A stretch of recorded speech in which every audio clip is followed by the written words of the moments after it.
भैया current affairs पे कुछ चर्चा करने के लिए मैं हूँ आपके सामने। तो जैसा मैंने एक क्लास जो इंटरव्यू की ली थी आप लोगों को तो बताया था उसमें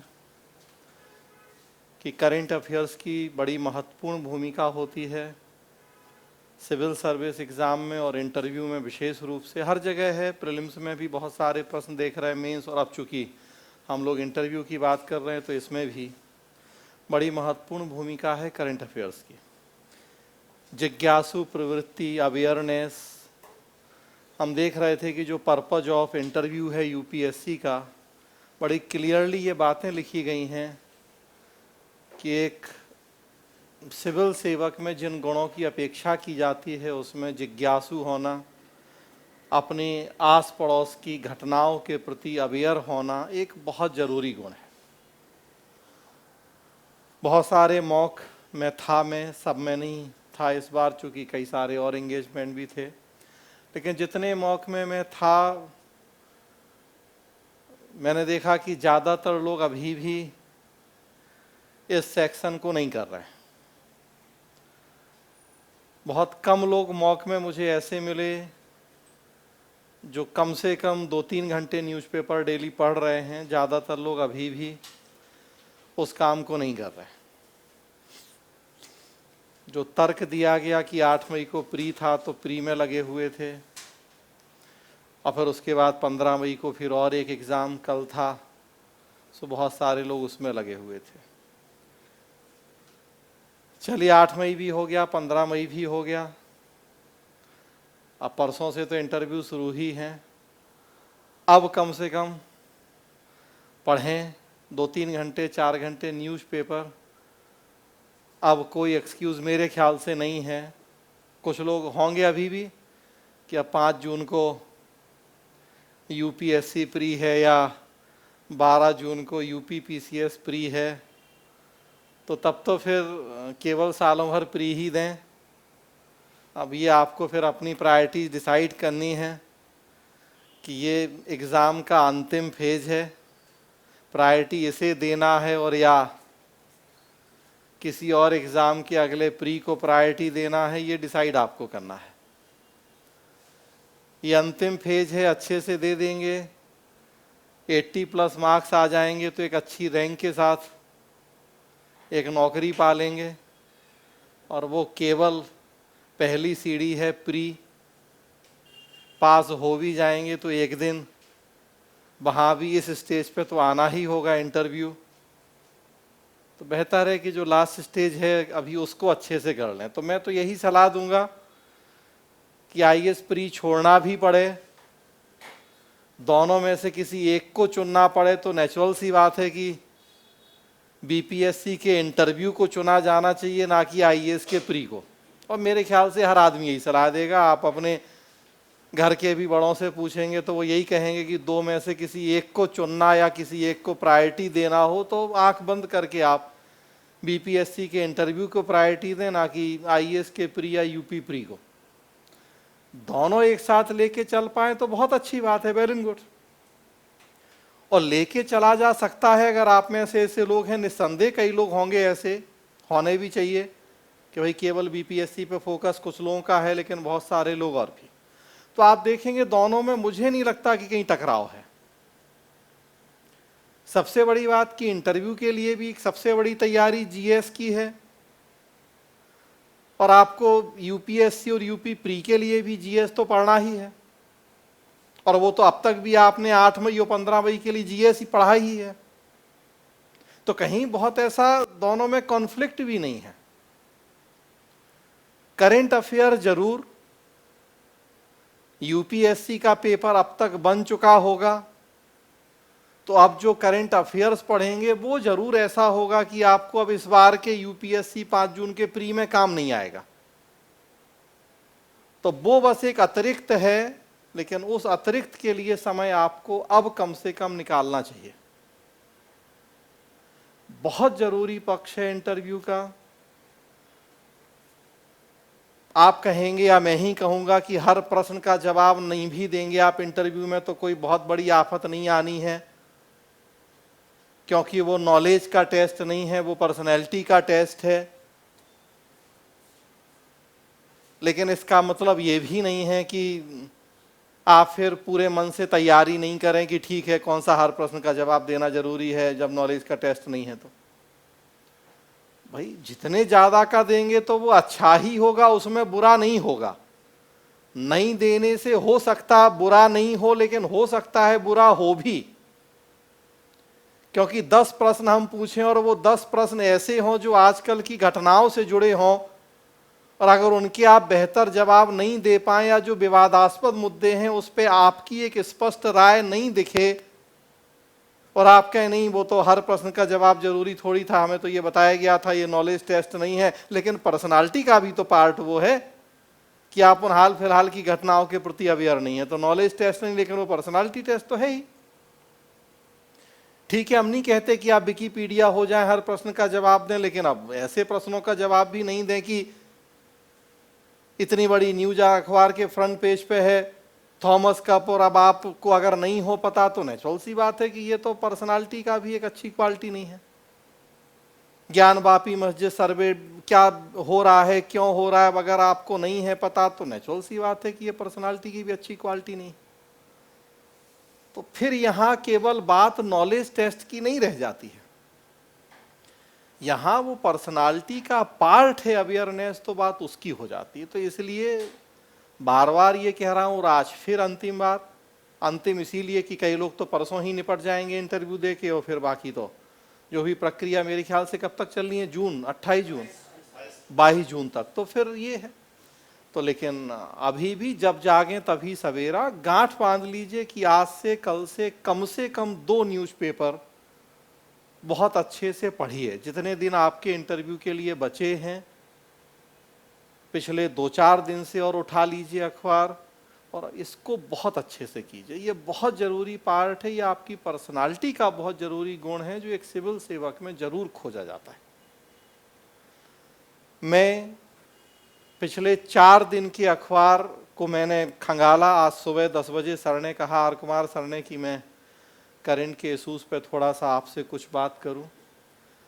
तो फिर आज जितना समय मिला, आज ही सुबह हम लोग लौटे। हम आर कुमार सर थे होशंगाबाद नर्मदापुरम, शायद आप लोगों को जानकारी होगी, वहाँ एक शासन की तरफ से एक दिशा दर्शन कार्यक्रम आयोजित था। वहाँ के जो कमिश्नर हैं, गरीब बच्चों को निःशुल्क कोचिंग IAS PCS की करवा रहे हैं, तो वो यहीं से आर कुमार सर उनको सपोर्ट करते हैं। तो उसी में वहाँ उन्होंने बुलाया था मार्गदर्शन के लिए, तो काफ़ी बड़े लेवल पे कल प्रोग्राम था। तो हम आर कुमार सर 2 दिन से वहीं थे, आज ही सुबह लौटे। अचानक फिर 10 बजे सर का फ़ोन आया। वैसे आज मुझे मॉक में होना था, आप लोगों के जो पहले प्रोग्राम था कि आज के मॉक पैनल में मुझे होना था, अचानक सर का फ़ोन आया कि मॉक पैनल की जगह आप थोड़ा करंट इशूज़ पे ही बात कर लें, क्योंकि ये कमी दिख रही है अभी भी बच्चों में। और बोले आपने जितने पीछे मॉक लिए तो उसमें जो अनुभव हैं थोड़ा सा उसके अकॉर्डिंग, तो मुझे भी लगा कि ठीक है। तो अब इस दिन भर में मेरी अपनी भी क्लास थी ऑप्शनल की, जो समय मिला 4 दिन की अखबार, चूँकि इस बीच में थे नहीं यहाँ तो वो पढ़ भी नहीं पाए थे अखबार, तो दिन भर में जितना समय मिला 4 दिन की अखबार मैंने फ्राइडे, सैटरडे, संडे और आज मंडे, इन 4 दिन की अखबार मैंने देखे। तो सबसे पहले तो एक लिस्ट ऑफ टॉपिक मैंने निकाली कि इन 4 दिनों में कौन से मुद्दे जो न्यूज़पेपर में थे, और मुझे लगा कि शायद, क्योंकि अगेन बार बार कह रहे हैं कि इंटरव्यू का सिलेबस अनलिमिटेड है, कहीं से कुछ भी पूछा जा सकता है, लेकिन इन 4 दिन के न्यूज़पेपर की एनालिसिस के बाद जो टॉपिक मुझे लगा कि आपको जानना चाहिए, कुछ टॉपिक प्री के फैक्ट जैसे हैं जिनके जवाब सिंगल लाइनर 2 लाइनर के हैं, और कुछ टॉपिक नो डाउट ऐसे हैं कि जो डिबेट वाले टॉपिक हैं, क्या मुद्दा है आपको पता हो, फिर उस पर आपका एक राय क्या है, आपको क्या जवाब देना है उन विवादों से बचते हुए, तो कुछ वैसे टॉपिक। और इन 4 दिनों की घटनाओं के बाद कुछ और टॉपिक जो पीछे के मेरे दिमाग में आए, तो वो भी मैंने सोचा कि हाँ जो अभी के लिए उपयोगी हैं। तो सबसे पहले तो एक लिस्ट ऑफ टॉपिक निकाली मैंने, तो वो मैं चाहूँगा कि आप लोग पहले तो वो लिस्ट ऑफ टॉपिक नोट करें। वो सारे टॉपिक, स्वाभाविक सी बात है, मेरे लिए चर्चा कर पाना संभव नहीं है, क्योंकि अपने आप में एक एक टॉपिक इतना बड़ा बड़ा टॉपिक है कि वो तो पूरी एक करंट अफेयर्स की क्लास हो जाए तब वो टॉपिक हो पाए। तो लेकिन वो लिस्ट ऑफ टॉपिक आपके पास होने से एक सबसे बड़ा फायदा तो ये होगा कि अपने से भी आप उन टॉपिक पे 2-2 4-4 लाइन का बड़ा इजीली मैटर मिल जाएगा। पिछले 4 दिन से ही टॉपिक हैं ज़्यादातर वो मैंने कहा, तो वो 4 दिन के अखबार आप भी अब जाके अगर देख लेंगे तो 2-2 4-4 लाइन उस पर लिख सकते हैं। और आगे के लिए भी आपको एक विजन मिलेगा कि अब कल से जो आप अखबार पढ़ेंगे तो कैसे आपको थोड़ा चीज़ों पे नज़र रखनी है, क्या पढ़ना है, क्या छोड़ना है, किस तरह के टॉपिक पे थोड़ा फोकस करना है, तो उससे एक विजन भी मिलेगा आपको। जो ये लिस्ट ऑफ टॉपिक में आज बता रहा हूं आपको, जैसा मैं कह रहा हूं, ये 4 दिन के न्यूज़पेपर की एनालिसिस है। स्वाभाविक सी बात है, इसमें कई टॉपिक ऐसे भी होंगे जो 10 दिन या 15 दिन बाद आउटडेटेड हो जाएंगे। तो अगर आपका इंटरव्यू 10 दिन, 15 दिन या 20 दिन बाद है, तो हो सकता है कि वो टॉपिक तब के लिए उतने उपयोगी ना हो। कल अंतर्राष्ट्रीय परिवार दिवस था, तो अभी आज कल 2-4 दिन के लिए है टॉपिक एक महत्वपूर्ण, लेकिन अब 15 दिन बाद सब भूल जाएंगे उस टॉपिक को, तो फिर नहीं रह जाएगा वो टॉपिक महत्व।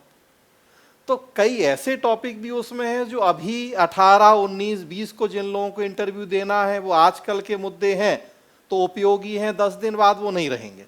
और कई टॉपिक ऐसे हैं जो एवरग्रीन टाइप के टॉपिक हैं, वो अगले पूरे 22 जून तक भी चर्चा में रहने जा रहे हैं। जैसे अब आज हम बात कर रहे हैं थॉमस कप,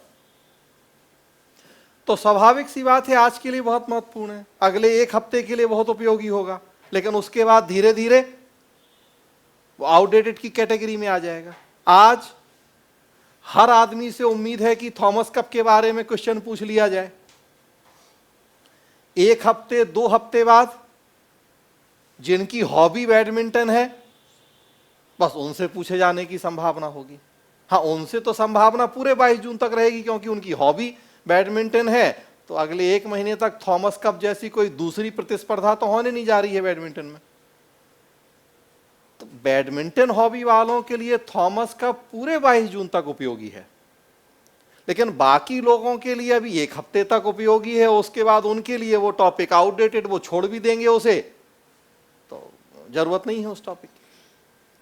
तो उस तरह से सबसे पहले एक लिस्ट ऑफ टॉपिक, और तब फिर उन टॉपिक पे जहां जितनी चर्चा हो पाएगी वो फिर हम लोग करेंगे। तो लिखिए, और साथ साथ जितनी जरूरी चर्चाएं आज हैं, कुछ आज करेंगे चर्चाएं, कुछ कल करेंगे चर्चाएं। तो लिखिए, सबसे पहला तो यही है थॉमस कप बैडमिंटन। आज की सबसे बड़ी न्यूज है ये।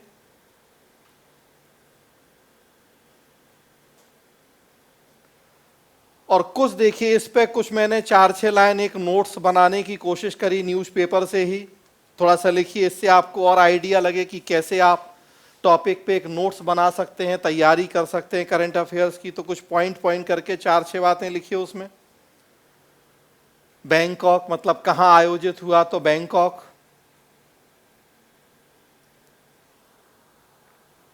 रविवार 15 मई,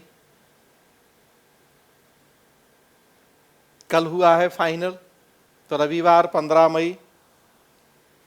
बैडमिंटन का विश्व कप,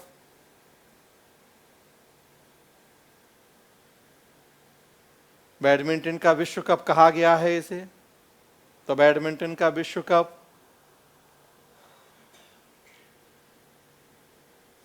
हमारे राष्ट्रीय बैडमिंटन कोच कौन है, तो राष्ट्रीय बैडमिंटन कोच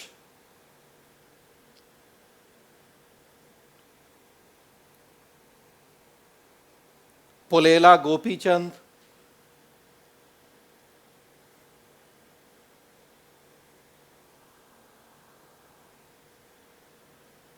स्वर्ण भारत, स्वर्ण पदक किसने जीता, भारत। रजत इंडोनेशिया।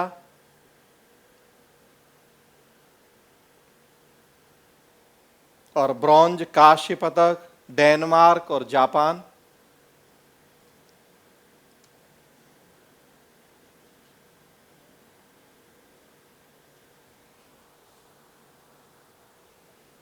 थॉमस कप किसके नाम पे नाम रखा? तो लिखिए, इंग्लैंड के बैडमिंटन खिलाड़ी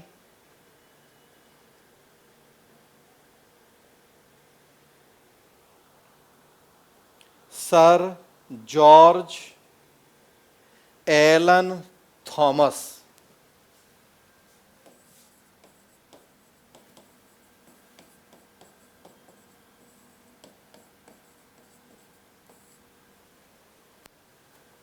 इनके नाम पे थॉमस कप।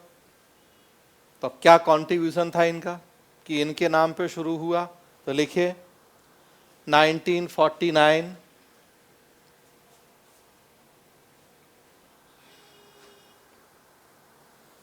इंग्लैंड में पहली बार, 1949 इंग्लैंड पहली बार आयोजन।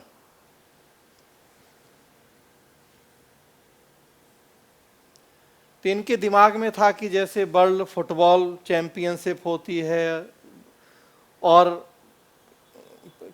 गेम्स में उस तरह की वर्ल्ड लेवल की प्रतिस्पर्धाएं होती हैं, तो बैडमिंटन में भी होनी चाहिए। और तब इनके प्रयास से पहली बार 49 में इंग्लैंड में खेला गया था ये कप, तो उन्हीं के नाम पे वो थॉमस कप नाम पड़ा। और तब से आज तक आप देखें 2022 तो 73 साल हो गए। तो एक ये डेटा कि 73वां साल है जब भारत ने पहली बार गोल्ड जीता है। 49 से 2022 आप कैलकुलेट करें तो 73 साल में पहली बार भारत चैंपियन बना है। टॉप 4 में भी नहीं आते थे कभी हम, लास्ट 79 के आसपास टॉप 4 में आए थे, उसके बाद टॉप 4 में भी पिछले 40-42 साल में कभी नहीं आए थे। और इस बार वर्ल्ड कप जीता है गोल्ड, तो बहुत बड़ी बात है। पुलेला गोपीचंद ने तो कहा है कि 83 का जो क्रिकेट का वर्ल्ड कप हमने जीता था उससे बड़ा ये अचीवमेंट है हमारे लिए। तो एक बहुत बड़ी अचीवमेंट प्रतिस्पर्धा थी हमारे लिए। एक दो और उससे जुड़े हुए फैक्ट, विश्व बैडमिंटन महासंघ BWF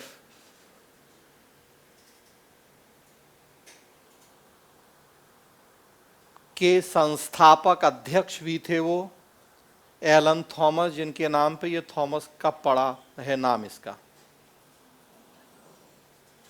विश्व बैडमिंटन महासंघ के संस्थापक अध्यक्ष। और एक डेटा है कि अब तक 6 देश थॉमस कप जीते हैं। अब तक 6 देश थॉमस कप जीते हैं। इंडोनेशिया 14 बार, सबसे ज्यादा 14 टाइम्स इंडोनेशिया ने जीता है। चाइना 10 बार, मलेशिया 5 बार,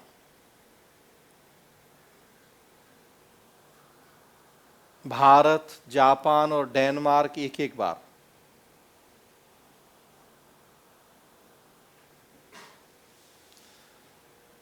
तो अब ये एक जैसे इस तरह से आप अपना चाहें तो नोट्स बनाएं जो न्यूज़पेपर पढ़ रहे हैं उसमें, उसी में अंडरलाइन करें वो, बस फिर आपको पूरे महीने भर या जब इंटरव्यू है तब तक वो न्यूज़पेपर आपको इकट्ठे करके रखने पड़ेंगे।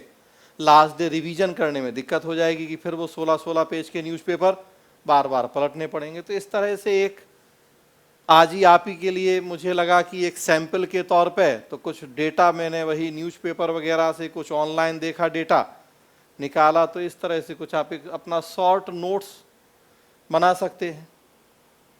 और इसमें बहुत रटने की जरूरत नहीं है, एक बार दो बार आप पढ़ेंगे, इस तरह से लिखेंगे तो आपको वहां याद करने के लिए रहेगा। कुछ डेटा नहीं भी बता पाएंगे लेकिन ओवरऑल एक आइडिया आपके पास होगा कि हाँ हमारे देश में, राज्य में या दुनिया में ऐसा कोई एक बड़ा इवेंट हुआ है जिसके बारे में हमें जानना चाहिए।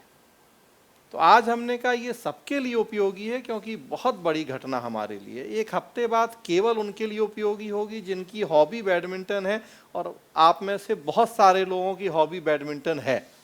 जो मैंने मॉक के दौरान देखा तो बहुत सारे लोगों ने हॉबी बताई है बैडमिंटन, तो बड़ा महत्वपूर्ण एक घटना है। तो इसी तरह से अब लिस्ट ऑफ टॉपिक सबसे पहले जो पिछले 4 दिन के अखबारों से मैंने निकाली है वो लिख लीजिए, और देन फिर इस तरह से आप अपने से भी उनका एक नोट्स बना सकते हैं, तैयारी कर सकते हैं। कुछ मुद्दों पे हम चर्चा कर लेंगे आपसे। दूसरा एक महत्वपूर्ण मुद्दा जो आजकल चल रहा है, ज्ञान बापी मस्जिद परिसर का जो सर्वे का काम चल रहा है,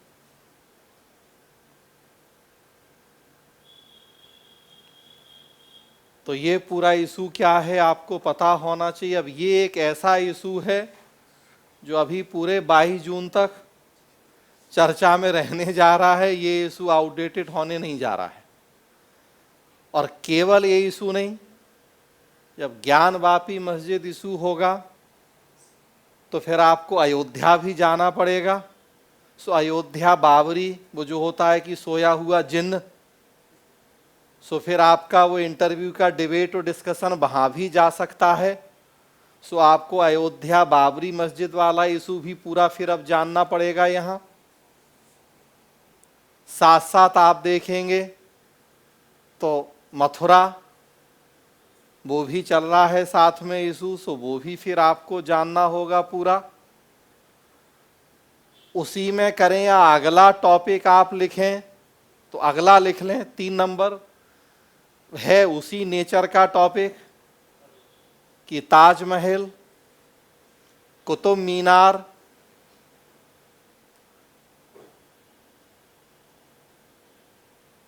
तो ये इशू भी आपको जानने पड़ेंगे। और स्वाभाविक सी बात है कि फिर जब ये सारे इशू आएंगे तो मुगल साम्राज्य और स्पेशली औरंगजेब की भूमिका, भले इतिहास आपका ऑप्शनल हो और नहीं हो, जितने मॉक मैंने लिए तो मुझे लग रहा 60% लोगों का ऑप्शनल हिस्ट्री है, सो जानना ही है। और जिनका ऑप्शनल हिस्ट्री नहीं भी है, तो अब ये मुद्दा केवल हिस्ट्री ऑप्शनल वालों का नहीं है, ये डेली न्यूज़पेपर का मुद्दा है। तो हर आदमी से जानने की अपेक्षा है कि अब औरंगजेब को आपको थोड़ा जानना पड़ेगा। ताजमहल विवाद, कुतुब मीनार विवाद या इस तरह की और जो विवाद चल रहे हैं उनको आपको जानना पड़ेगा, और उन पे आपकी एक क्या राय। मैंने जो लास्ट एक आपसे इंटरव्यू की क्लास ली थी तो उसी में बताया था कि एक ओवरऑल जो स्टैंडर्ड होगा इस तरह के मुद्दों पे, कोर्ट है, तब तो सबसे अच्छा है कि जो कोर्ट ने कहा सो वही हम भी कह रहे हैं। कभी भी कोर्ट की राय से अलग राय हमें नहीं रखनी है, क्योंकि कोर्ट से बड़े आप हम या कोई भी नहीं है। सो जहां कोर्ट इन्वॉल्व है इस तरह के मैटर्स में, ज्ञान वापी मस्जिद परिसर के ही सर्वे का मामला है तो कोर्ट के आदेश से हो रहा है, कानून सम्मत प्रक्रिया या कोर्ट द्वारा दी गई व्यवस्था के तहत सर्वे हो रहा है तो सही हो रहा है, दैट्स ऑल। अब उसमें ना हिंदू है, ना मुसलमान है, ना सिख या कुछ भी और नहीं है। कोर्ट द्वारा दी गई व्यवस्था के तहत संवैधानिक प्रावधानों और कानूनी प्रक्रियाओं के तहत सर्वे की कार्यवाही हो रही है। सो इसलिए महोदय मुझे लगता है कि ये उचित है, और बाकी मामला कोर्ट के विचाराधीन है। सो जो कोर्ट का आदेश आएगा, भाई हाई कोर्ट गए लोग, अब सुप्रीम कोर्ट भी आ गए हैं, सुप्रीम कोर्ट ने तुरंत सुनवाई से मना कर दिया है, कार्यवाही को स्थगित करने से मना कर दिया है। तो फिलहाल जो कार्यवाही चल रही है कोर्ट के आदेश के अनुरूप हो रही है तो वो जायज है, दैट्स ऑल। तो अब नेचुरल सी बात है कि हम कोर्ट से बड़े नहीं, कोर्ट के तहत की जा रही कार्रवाई। तो बहुत सारे मामले जो कोर्ट के तहत हैं, कोर्ट की दी गई व्यवस्थाएं जो है हमें उनको सपोर्ट कर देना है। और अदरवाइज मैंने बताया था कि चूंकि हम सरकार की नौकरी करने जा रहे हैं, और सरकार भी अच्छा ही कहें कि जिन पार्टियों की केंद्र में है, राज्य में भी उन्हीं पार्टियों की सरकार है, सो फिर भले व्यक्तिगत तौर पे आप सरकार के फैसलों को पसंद ना भी करते हो, लेकिन उस 15 मिनट के लिए आपको अपने वो व्यक्तिगत भावनाओं को अलग रखना है और फिर आपको सरकारी फैसलों के साथ चलना है, क्योंकि आपको सरकार की नौकरी करनी है। आज ही अगर आपकी राय सरकार के फैसलों के खिलाफ आंदोलनकारी है, तो कल के दिन कैसे आप एक अच्छे सरकारी नौकर बनेंगे। तो कहा जाता है कि सिविल सेवा परीक्षा में दो चीजें जहर के समान होती हैं, एक भ्रांति और दूसरा क्रांति। भ्रांति या कंफ्यूजन होगा तो कभी प्री ही पास नहीं कर पाएंगे भाई, 4-5 में से एक सही ऑप्शन नहीं चुन पाएंगे। और क्रांति की बातें करेंगे तो क्रांति किसके खिलाफ? भाई वर्तमान व्यवस्था और सरकार के खिलाफ ही क्रांति होती है। तो अगर उस तरह के विचार आपके होंगे तो इंटरव्यू में छांट दिए जाएंगे आप। सो उस 15-17 मिनट के लिए आपकी व्यक्तिगत भावनाएं हो सकता है कई लोगों की होंगी जो बीजेपी या वर्तमान सरकार या दक्षिणपंथी सरकार की चीजों को ठीक नहीं मानते होंगे, लेकिन उस 15-17 मिनट के लिए वो व्यक्तिगत अपने जो भी सरकार से नाराजगी है, भावना है, उन्हें दूर रख देना है और कोशिश यही करनी है कि सरकार के साथ कम से कम सरकार की आलोचना वाला जवाब ना दें, मध्य मार्ग हो, और नहीं तो सरकार के साथ वाला जवाब हो। दोनों जगह एक ही पार्टी की सरकार है, तो इसलिए आपको कहीं कोई उससे डरने की जरूरत भी नहीं है। तो ये दो, तो एक मैंने पिछली क्लास में भी आपको ओवरऑल एक आइडिया दिया था कि इस तरह के जो विवादास्पद प्रश्न हैं तो उनके जवाब में आपकी अप्रोच, आपकी राय क्या होनी चाहिए। इससे जुड़े जितने मुद्दे हैं, ज्ञानवापी, अयोध्या, मथुरा, काशी, जो भी नया मुद्दा ताजमहल और कुतुब मीनार, तो वो सारे मुद्दे, वहीं से जुड़ा हुआ मुद्दा और एक लिख लीजिए आप उसी तरह का मुद्दा,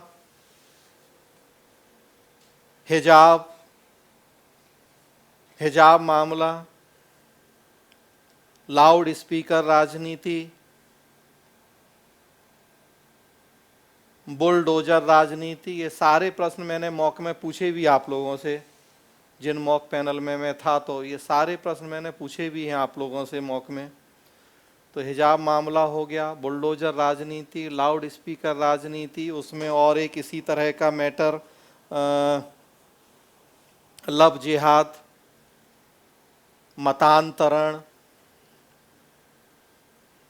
मतांतरण या धर्म परिवर्तन, उसी संदर्भ में हो जाएगा धर्मनिरपेक्षता को चोट। क्या देश में धर्मनिरपेक्षता खतरे में है? आपको क्या लगता है? या बढ़ती हुई सांप्रदायिकता,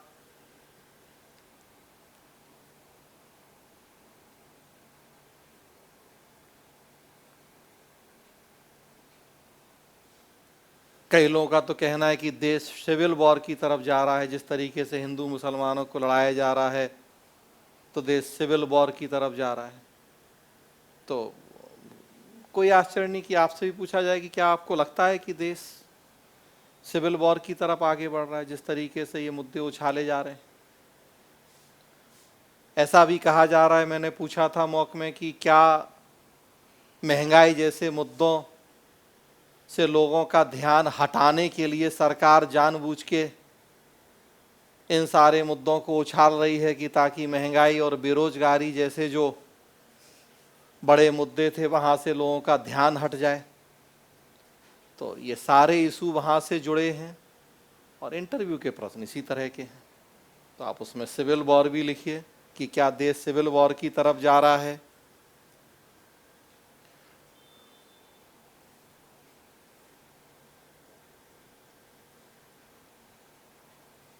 क्या सरकार महंगाई, बेरोजगारी,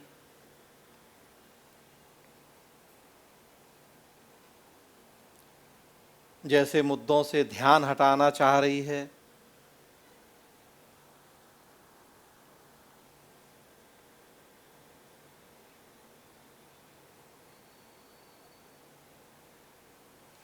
तो सबके लिए महत्वपूर्ण मुद्दे हैं ये। यूनिफॉर्म सिविल कोड भी लिखे उसी में, उसी तरह का मुद्दा है। यूनिफॉर्म सिविल कोड,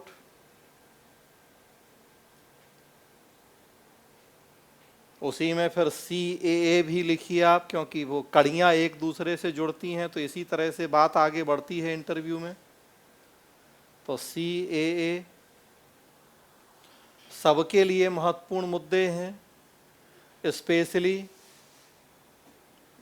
मैं सीधे शब्दों में बात करूंगा, कोई अल्पसंख्यक बहुसंख्यक नहीं, जो मुस्लिम समाज के लोग हैं उनको विशेष रूप से इस तरह के मुद्दों पर सतर्कता पूर्वक जवाब देने हैं। और फिर वही कह रहा हूं कि उस 15 मिनट के लिए अपनी भावनाएं, भले सरकार के कोर्ट के निर्णयों के विपरीत भी हों, उस 15 मिनट के लिए अपनी उन भावनाओं को काबू करना है। आपको यूनिफॉर्म सिविल कोड का समर्थन ही करना है। हिजाब मामला हो, आपको कर्नाटक हाई कोर्ट के फैसले का ही समर्थन करना है कि बिल्कुल शिक्षा संस्थान या सार्वजनिक स्थलों पर ड्रेस कोड हो, इसमें कोई बुराई नहीं है, ये समानता के अधिकार है, अपनी पर्सनल चॉइस हो सकती है सबकी, तो वो पूरी आज़ादी है और होनी चाहिए। लेकिन जहाँ सार्वजनिकता का मामला है, पब्लिक प्लेस, उसमें भी स्कूल कॉलेज जैसे संस्थान, तो नहीं, ये राइट होना चाहिए कि वो अपना एक यूनिफॉर्म ड्रेस कोड लागू करें और उसमें किसी को किसी धर्म के या जात बिरादरी के आधार पे आपत्ति नहीं होनी चाहिए। तो हमें लगता है कि हाँ, होना चाहिए ड्रेस कोड। तो अगेन वही जो कोर्ट के डिसीजंस हैं या जो सरकार के फैसले हैं, तो उनके साथ होना है आपको। और मुस्लिम धर्म के चूंकि हैं कई सारे लोग, तो उन्हें विशेष रूप से इस तरह के विवादास्पद मुद्दों पे कोर्ट और सरकार के साथ ही अपनी राय व्यक्त करनी है। यूनिफॉर्म सिविल कोड संविधान में लिखा है, 10 बार सुप्रीम कोर्ट उसका समर्थन कर चुका है। अब वैसी स्थिति में हम कहें कि नहीं होना चाहिए, तो अगेन जैसा मैंने कहा, हम संविधान और कोर्ट से बढ़ के नहीं हैं। तो व्यक्तिगत भावनाएं भले हो सकती हैं हमारी कि नहीं होना चाहिए, लेकिन वहां आप एक नौकरी पाने जा रहे हैं और समझदारी यही है कि उस नौकरी पाने के जो जरूरी पैरामीटर हैं आप उनको पूरा करें। सो इस तरह के मुद्दों पे आपको अपनी राय विशेष रूप से ध्यान रखनी है। आगे बढ़िए। अगला एक मुद्दा आजकल चल रहा है, रिकॉर्ड तोड़ गर्मी। ज्योग्राफी वालों के लिए विशेष रूप से महत्वपूर्ण है। बहुत सारे लोग ज्योग्राफी ऑप्शनल के हैं और अभी तो सबके लिए है, ज्योग्राफी वालों के लिए विशेष रूप से। सो क्यों हो रहा है ऐसा, उसका रीज़न क्या है, वेस्टर्न डिस्टरबेंस या और जो भी कारण है, तो वो आपको पता होना चाहिए। मॉनसून जल्दी आ रहा है इस बार, जैसे कि अभी अनुमान लगाए जा रहे हैं। ये सारे प्रश्न मैंने मॉक में पूछे हैं। मॉनसून जल्दी आ रहा है क्यों? मैंने प्रश्न पूछा था कि मॉनसून इतनी जल्दीबाजी में क्यों है इस बार, मॉक में पूछा था मैंने प्रश्न। तो क्यों ऐसा होने जा रहा है कि मॉनसून जल्दी? ला नीना का प्रभाव है, तो फिर अब ला नीना क्या होता है, अल नीना क्या होता है, तो जैसा मैंने कहा वो तो फिर कड़ी से कड़ी जुड़ती है। तो ज्योग्राफी वालों के लिए विशेष रूप से महत्वपूर्ण है, सबके लिए महत्वपूर्ण है और ज्योग्राफी वालों के लिए विशेष रूप से महत्वपूर्ण है। जो और उसी से जुड़े मुद्दे हो जाएंगे फिर ग्लोबल वार्मिंग, जलवायु परिवर्तन, जंगलों में आग लगने की घटनाएं उत्तराखंड वगैरह।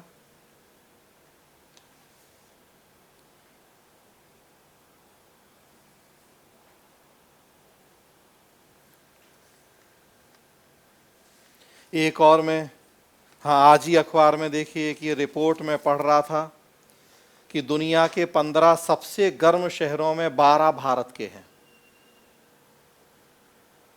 और सर्वाधिक बारिश वाले 15 में 6 भारत के हैं। तो अब इस तरह की जो रिपोर्ट्स आ रही हैं, ज्योग्राफी वालों को विशेष रूप से इस तरह की चीज़ों पे ध्यान रखना है। और अभी चूंकि अब रिसेंट रिपोर्ट हैं तो सब ध्यान रखेंगे तो बड़ी अच्छी बात है। तो उसमें शहरों के नाम हैं। खैर चांस की बात यह है कि बिहार का कोई भी नहीं है, लेकिन पूछने को तो पूछा ही जा सकता है। बिहार का ना सबसे गर्म 15 में कोई है, ना बारिश वाले 6 में कोई है बिहार का। सो उस लिहाज से ज़रूर कि बिहार का नहीं है, लेकिन जानना चाहिए। तो ये एक मुद्दा जो आजकल है चर्चा में। अगला, भारत चाइना विवाद। आज न्यूज़पेपर में इसलिए है कि जो नए सेना प्रमुख बने हैं, कौन है, एक तो वो फैक्ट आपको पता होना चाहिए, मनोज पांडे। 6 कंपनियां तैनात कर रहे हैं वहाँ गलवान वैली के आसपास के इलाके में। एक कंपनी में 18,000 जवान होते हैं। 6 कंपनियां मतलब लगभग 1 लाख के ऊपर सैनिकों की तैनाती कर रहे हैं वहाँ। तो न्यूज़पेपर में आज है, और इसलिए फिर पूरा मुद्दा आपको भारत चाइना गलवान वैली वो सब चीज़ें आपको फिर अब जाननी चाहिए कि क्या है मैटर, क्या विवाद चल रहा है भारत चाइना के बीच में। तो वो एक विवाद महत्वपूर्ण हो गया है। भारत चाइना आएगा सीमा विवाद तो भारत नेपाल आ जाएगा फिर।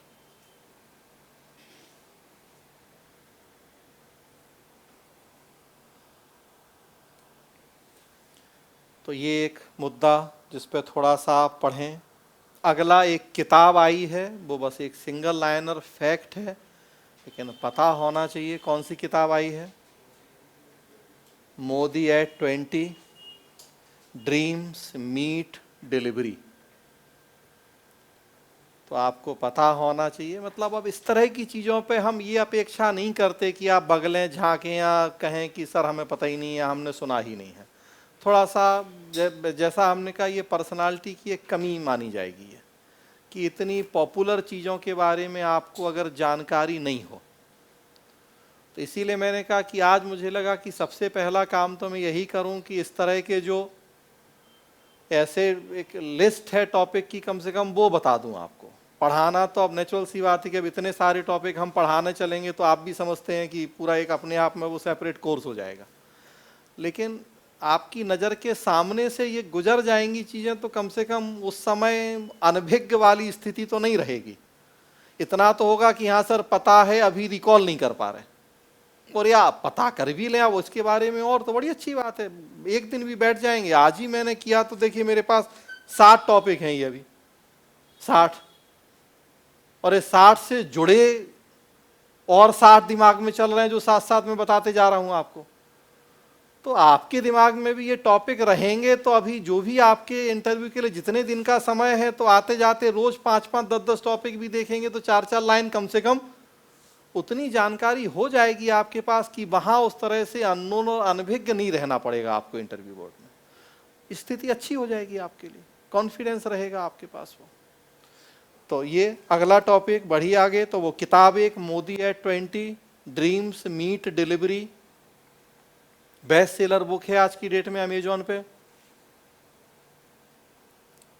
तो आपको पता होना चाहिए। अगला,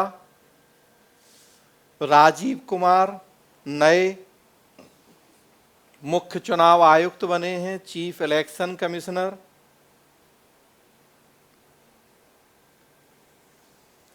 तो अब आपको पूरा देखिए कितने सारे डायमेंशन यहां जानने पड़ेंगे केवल एक इस मुद्दे की वजह से। पूरा इलेक्शन कमीशन, पूरा इलेक्शन सिस्टम, और ये अपने आप में फिर अब एक बहुत बड़ा टॉपिक हो गया जो आपके लिए अब जानना जरूरी हो गया है।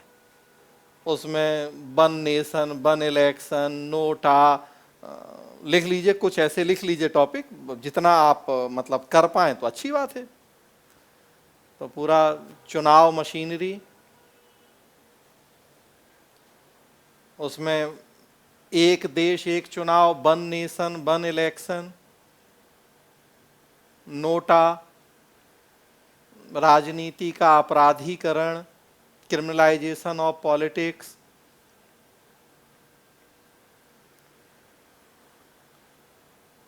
और देखेंगे तो अब ये भी प्रश्न हो सकता है फैक्चुअल ही कि ये चुनाव आयोग एक सदस्यीय से बहुसदस्यीय कब बना।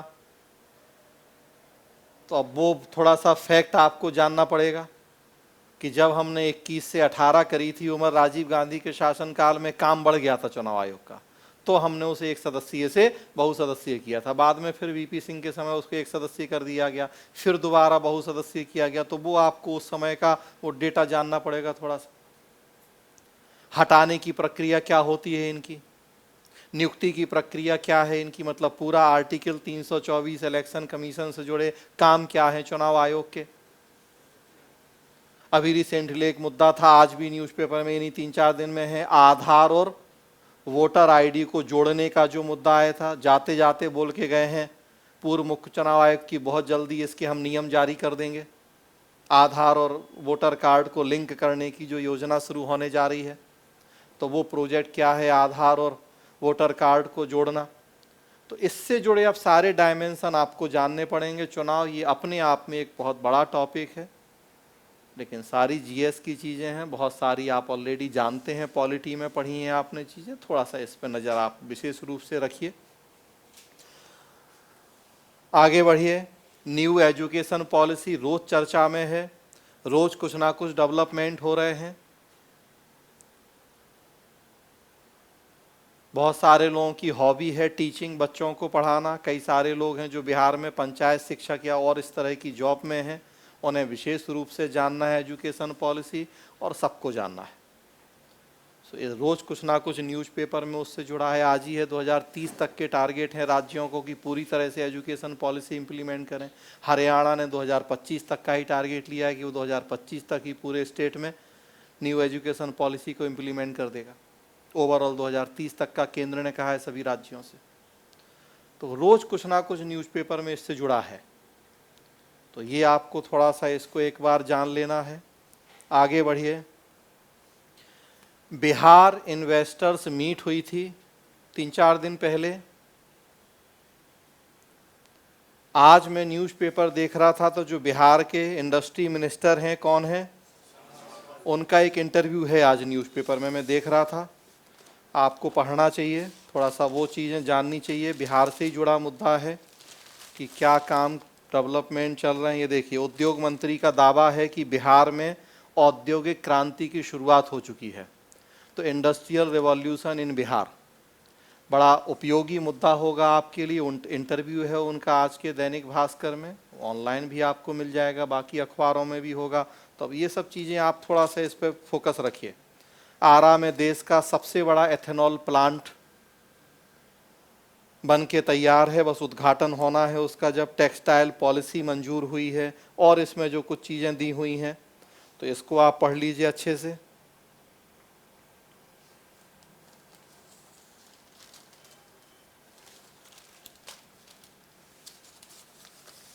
तो बिहार में औद्योगिक क्रांति लिख लीजिए उसी में, बिहार इन्वेस्टर्स मीट, बिहार में औद्योगिक क्रांति, ये इनका इंटरव्यू आप लोगों को पढ़ना है।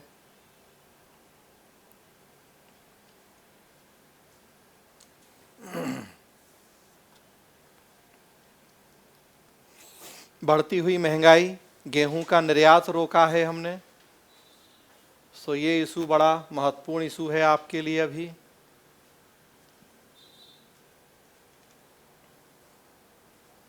और देखिए, जब फिर गेहूं का निर्यात आएगा तो बात जा सकती है कृषि कानून के ऊपर। वैसे आउटडेटेड थे, नहीं भी पूछे जाते, लेकिन अब जब गेहूं के निर्यात का मुद्दा आएगा तो कृषि कानून पे भी बात जा सकती है। सो 3 जो कृषि बिल थे, थोड़ा सा उनको भी आपको एक बार रिवाइज कर लेने की ज़रूरत पड़ेगी यहाँ, तो उनको देख लीजिए थोड़ा सा। और आगे बढ़िए।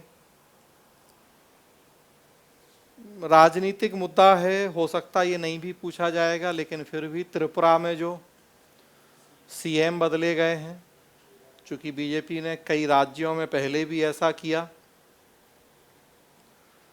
तो इस तरह से पूछा जा सकता है कि क्या सत्ता परिवर्तन या सीएम बदलने से राज्य के विकास पर प्रभाव पड़ता है, या इस तरह से कुछ पूछा जा सकता है। पॉलिटिकल है, ना भी पूछा जाए तो, लेकिन एक डेटा के रूप में पता हो आपको। और एक बड़ा अच्छा सर्वे देख रहे थे आज, बिहार से ही जुड़ा हुआ है। घरों में कारें, इस तरह का एक सर्वे पढ़ा होगा आप लोगों ने। गोवा ऐसा राज्य है जिसमें सबसे ज़्यादा कारें हैं, और चूंकि बिहार जुड़ा है वहाँ तो इसलिए जानने में बुराई नहीं है। बिहार ऐसा राज्य है जिसमें सबसे कम कारें हैं। हाँ मतलब, तो अब ये आपको पता होना चाहिए कि गोवा के 45.2% घरों में कारें हैं। हाँ तो सही बात है, लेकिन मतलब हमने कहा कि वो एक आपको पता हो बिल्कुल, जैसे कि क्यों है ऐसा। तब जब आप यही होंगे आपके, सही बात है कि गोवा में टूरिज्म ज़्यादा है, बिहार में बाढ़ या जो भी आपको, तो मतलब, और बिहार में केवल 2% घरों में कारें हैं। सबसे नीचे है बिहार पूरे देश में। तो बहुत सारे मुद्दों की तरह यहाँ भी सबसे नीचे बिहार है कि केवल 2% घरों में कारें हैं बिहार में, और गोवा टॉप पे है जहाँ डेटा 45.2% घरों में कारें हैं। तो एक जानकारी मैं दे रहा हूँ, रहे आपके पास जानकारी। और क्यों है तो वो बिल्कुल कारण यही सब होंगे कि बिहार में बाढ़ की समस्या, या हो सकता है क्या रोड नहीं है, क्या फिर बात वही हो जाएगी गरीबी बेरोजगारी ज़्यादा है तो क्यों है, बिहार पिछड़ा है, तो चीज़ें फिर अगेन देखिए वो बढ़ती जाएंगी। बात सुशासन तक पहुंच जाएगी। तो सुशासन बाबू, गुड गवर्नेंस, तो इसी तरह से मैंने कहा इंटरव्यू में डिस्कशन चलता है 15-17 मिनट आपका। तो गुड गवर्नेंस भी जुड़ेगा वहाँ से मुद्दा, गरीबी बेरोजगारी सब, विकास पिछड़ापन जुड़ेंगे मुद्दे वहाँ से। हाँ बहुत बिल्कुल सही बात है, बहुत अच्छी बात है ये। तो मतलब तो ये अब आपको, जैसे अब एक हमने मुद्दा दे दिया आपको, तो अब आपके दिमाग में वो आ गया इशू, तो सोते जागते सोचेंगे, तो वो वहां नहीं सोचना पड़ेगा इंटरव्यू के सामने कि सर हमें 5 सेकेंड चाहिए, या लगेगा कि ब्लैंक, वहां प्रेशर में दिमाग काम ही नहीं करेगा। अभी कम से कम सोच पा रहे आप। तो देखिए अभी 4 आप ही लोगों ने कारण बता दिए कि क्यों है ऐसा, कि बचत करने की लोगों में भावना ज्यादा है, माइग्रेशन है, बाढ़ की समस्या है, दूसरी तरफ पर्यटन अभी बिहार में उतना नहीं प्रचलित जितना गोवा में। तो देखिए 4-5 कारण तुरंत अभी आप लोगों के दिमाग में आ गए, एक तुरंत आपका आंसर हो गया तैयार। देखिए अब अगर ये इशू दिमाग में नहीं होता, वहां अचानक आता, ब्लैंक हो जाते, सॉरी बोलने के अलावा कुछ नहीं रहता। तो इसीलिए मैं कह रहा हूं कि मेरा उद्देश्य यही है कि मैं थोड़ा सा आपको डायमेंशन दे दूं सोचने के, अगले 10-15 दिन जब जिसका इंटरव्यू है। और अब कल से अपने से भी आप ये काम करें, अब तक कर रहे हैं तो बहुत अच्छी बात, नहीं तो कल से बार बार कह रहा हूं कि ये काम करें कि 2-3 घंटा न्यूज़पेपर जरूर पढ़ें, और इस तरह की जो चीज़ें हो रही हैं उनको एक बार आप पढ़ें, डायरी पेन लेके लिखते रहें। मैं तो देखिए पैम्पलेट यूज करता हूँ नोट्स बनाने के लिए। रोज जो अखबार में पैम्पलेट आते हैं तो इतने सारे पैम्पलेट, मैं कभी फेयर पेपर, तो मैं बड़ा दूसरे टाइप का टीचर हूँ, बहुत सिद्धांतवादी, बहुत संसाधनों की बचत वाला टीचर हूँ। तो सारे पैम्पलेट्स पे ही नोट्स वोट्स बनाना, वो सब जो है कि एक साइड होता है, तो वही अच्छी आते हैं, ये करना चाहिए। इस तरह से आप भी अपने रोज ऐसे नोट्स बना लें तो खूब अच्छी तैयारी 15 दिन बाद आप पाएंगे कि अपने कॉन्फिडेंस आपका बहुत बढ़ जाएगा कि हमें पता है चीज़ें। तो ट्रेडिशनल तो ठीक है, हिस्ट्री ज्योग्राफी या आपका ऑप्शनल वो तो पढ़ना ही है, पढ़ भी रहे हैं आप लोग, ये वाला सेक्शन बहुत महत्वपूर्ण है। और आगे बढ़िए,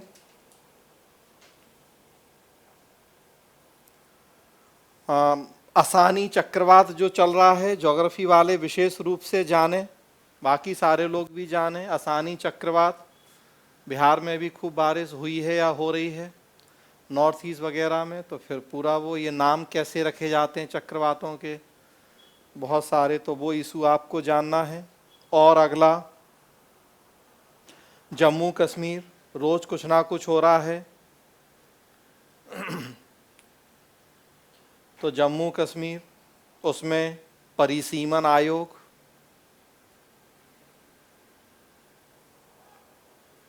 धारा 370 और 35A फिर आ जाएगा जब जम्मू कश्मीर आएगा। तो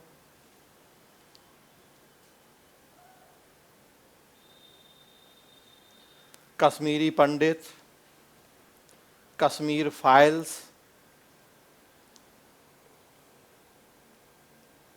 बहुत सारे लोगों ने हॉबी बताई है मूवी देखना, सो विशेष रूप से उन्हें जानना है।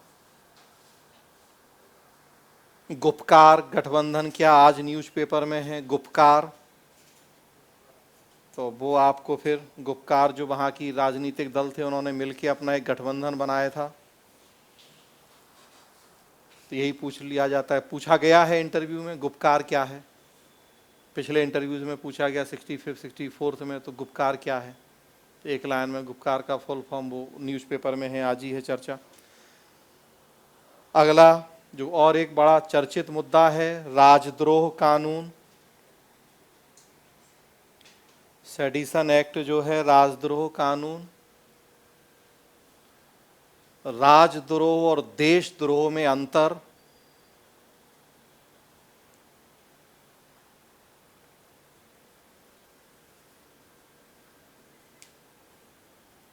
राजद्रोह किस धारा के तहत लगता है,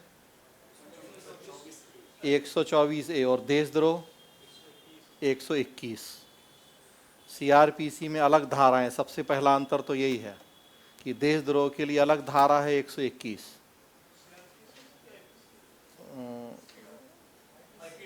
आईपीसी है, सॉरी, हाँ तो आईपीसी, और राजद्रोह के लिए 124A, तो वो, और फिर वो आएंगे, जितना समय होगा तो फिर डिस्कस करेंगे, अभी तो बस मैंने का एक आइडिया दे रहा हूँ। तो राजद्रोह देशद्रोह का अंतर, राष्ट्रीय सुरक्षा कानून भी वहीं उसी में, NSA, national security act,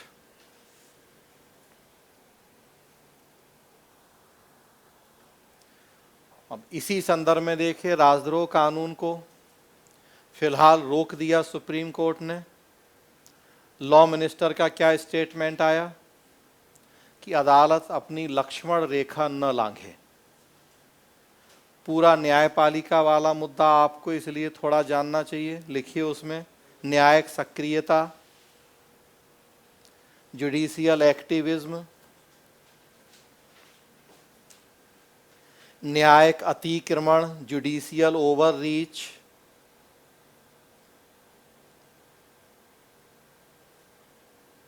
judicial review, न्यायिक समीक्षा,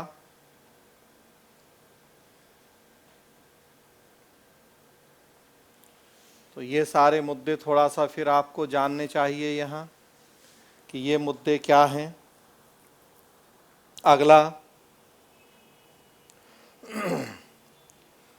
कांग्रेस का चिंतन शिविर चल रहा है, आप सबको पता होगा, पॉलिटिकल इशू है, वो नहीं पूछा जाएगा, लेकिन उसमें अगेन राहुल गांधी को अध्यक्ष बनाया जाना है, सारे उसी लिए प्रयास चल रहे हैं। तो मुद्दा क्या, जो हमारे प्रधानमंत्री कहते रहे हैं, वंशवादी राजनीति, तो ये एक मुद्दा फिर चर्चा में आ गया है। हाँ आ रहे भी, उस पर भी आ रहे, महिला आरक्षण बिल्कुल वो भी उन्होंने कहा है, तो आ रहे उस मुद्दे पे। तो वंशवादी राजनीति से लोकतंत्र को खतरा है।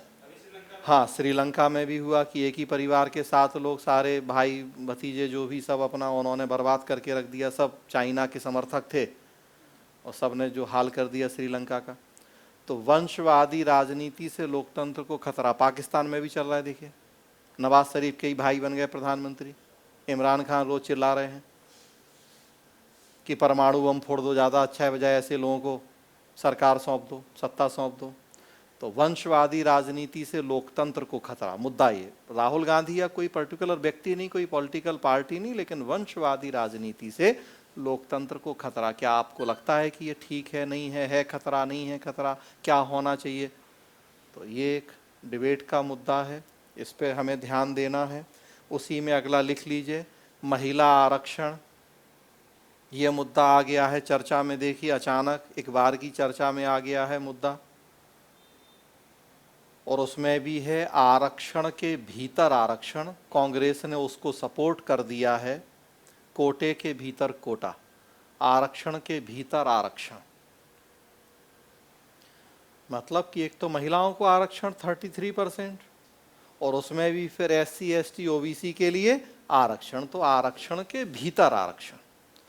तो ये मुद्दा हमेशा से विवादास्पद रहा है हमारे देश में। अब तक सपोर्ट कांग्रेस नहीं करती थी या खुलेआम नहीं बोलती थी, अब उन्होंने अपने उस चिंतन शिविर में खुलेआम उसको सपोर्ट करने की बात की है, कोटे के भीतर कोटा। हाँ बिल्कुल, तो पूरा अब आपको महिला आरक्षण की हिस्ट्री से लेके जानना है। अभी उसमें फिर 73वां 74वां संशोधन आ जाएगा, पंचायतों में आरक्षण आ जाएगा, बिहार में 50% वो है, तो फिर नौकरियों में आरक्षण आ जाएगा। तो पूरा अब ये इशू आपको वहां देखना है फिर। तो एक बड़ा एरिया आपके लिए खुल गया है, पूरा वीमेन रिजर्वेशन से जुड़े मामले। और अगेन देखिए कि आरक्षण वर्ड आएगा तो फिर भाई वो तो दिमाग में कीड़ा है। एक आरक्षण शब्द हमारे दिमाग में घूम रहा है, तो अब हम आपसे पदोन्नति में आरक्षण भी पूछ लेंगे, हम आपसे OBC का आरक्षण भी पूछ लेंगे, हम आपसे EWS आरक्षण भी, फिर कुछ भी मतलब आरक्षण।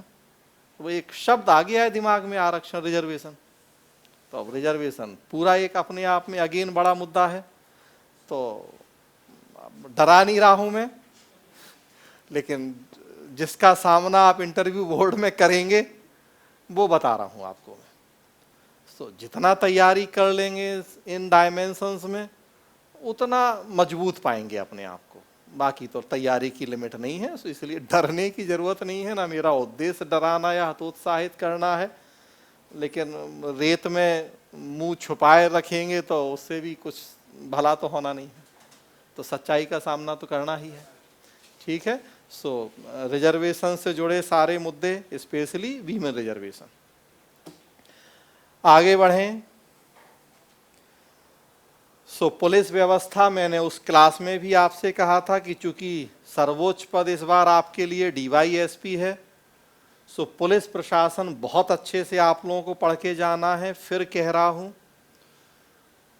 और चूंकि चर्चाएं बहुत चल रही हैं, बड़ा आजकल व्यंग चल रहा है। आजकल वो जो किस मूवी का, दीवार मूवी का शायद डायलॉग था कि मेरे पास माँ है, उसी तर्ज पे आजकल चल रहा है कि मेरे पास पुलिस है। तो जिस तरीके से पुलिस का मिसयूज हो रहा है, वो पंजाब पुलिस हो, वो महाराष्ट्र पुलिस हो, वो दिल्ली पुलिस हो, या जहां भी, सो पुलिस का राजनीतिकरण, पूरा पुलिस सिस्टम, ये तो बहुत अच्छे से मैंने उस क्लास में भी बोला था और फिर कह रहा हूं कि चूंकि इस बार DYSP सर्वोच्च पद है, ज़्यादातर लोगों ने फर्स्ट प्रायोरिटी उसी को दी है, सो वो आपको जानना है। पुलिस कमिश्नरी सिस्टम क्या होता है, पुलिस रिफॉर्म्स क्या हैं, राष्ट्रीय पुलिस आयोग बना था 77 में, धर्मवीर की अध्यक्षता में, क्या था उसकी कुछ रिकमेंडेशंस तो लिख लीजिए कुछ। चलिए मैं धीरे धीरे दोबारा बोल देता हूं। पुलिस सुधार, पुलिस का राजनीतिकरण, सामुदायिक पुलिसिंग या कम्युनिटी पुलिसिंग,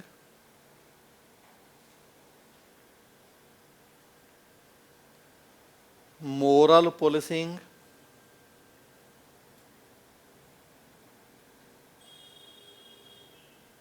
पुलिस कमिश्नरी सिस्टम,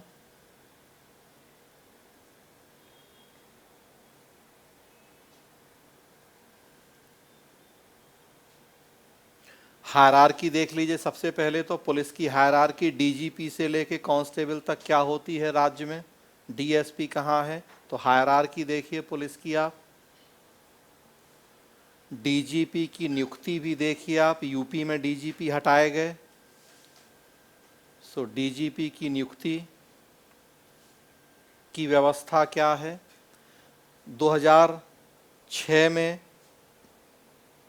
हाँ 6 में ही, मैं भूल नहीं रहा हूँ, तो प्रकाश सिंह केस में सुप्रीम कोर्ट का डायरेक्शन है पुलिस रिफॉर्म से जुड़ा, वो जानना चाहिए आपको।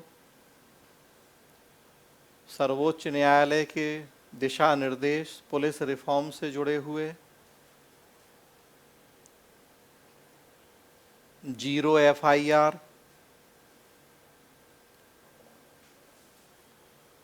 तो ये इस तरह की चीज़ें थोड़ा देखिए। आगे बढ़ते हैं।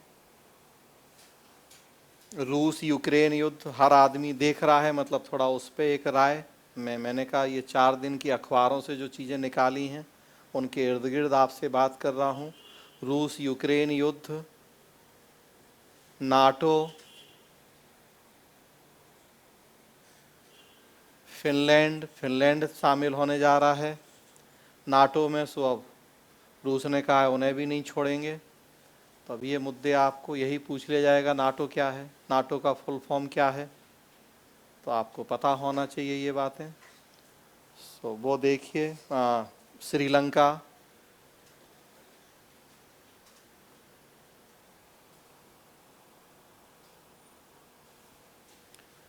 क्वाड में साउथ कोरिया को शामिल करने की बात चल रही है।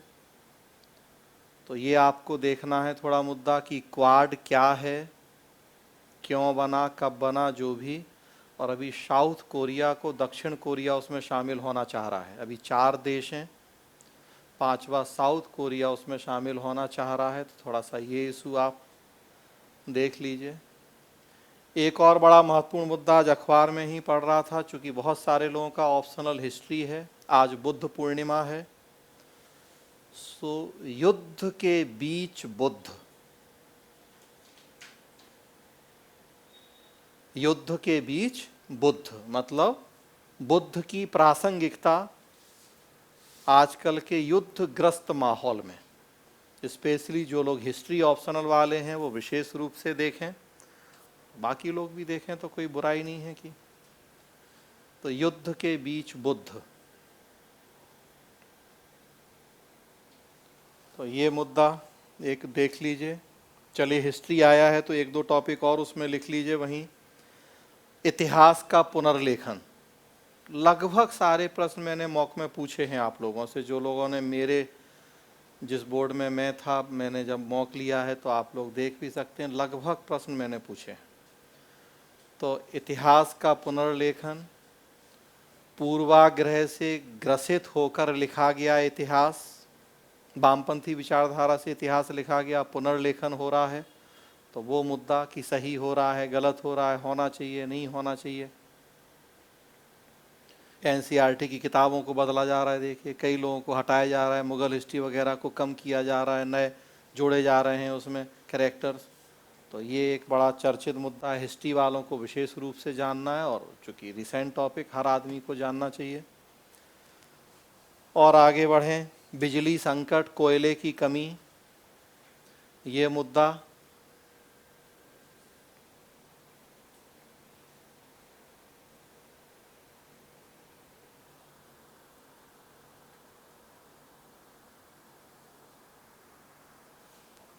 लाउड स्पीकर हो गया, हिजाब, बुलडोजर ये वाला हो गया। और एक आज देख रहा हूं मैं न्यूज, बिहार के 20 शहरों का मास्टर प्लान बन के तैयार हुआ है। तो बिहार से जुड़ा हुआ मैटर है, ये आपको जानना चाहिए। ये शायद आज के जागरण में देख रहा था मैं, हाँ जागरण में ही है। बिहार भविष्य की चिंता, राज्य के 20 शहरों के मास्टर प्लान बनाने की दिशा में पहल की गई है बिहार में। और इसके लिए एक आयोजना प्राधिकार, प्लानिंग अथॉरिटी का गठन हुआ है बिहार में। तो ये एक न्यूज़ आप फॉलो कीजिए, इसको पढ़िए, आज के जागरण में है ये, कि 20 शहरों का मास्टर प्लान और प्लानिंग अथॉरिटी का गठन हुआ है। ठीक है, तो ये आप देख लीजिए एक मैटर।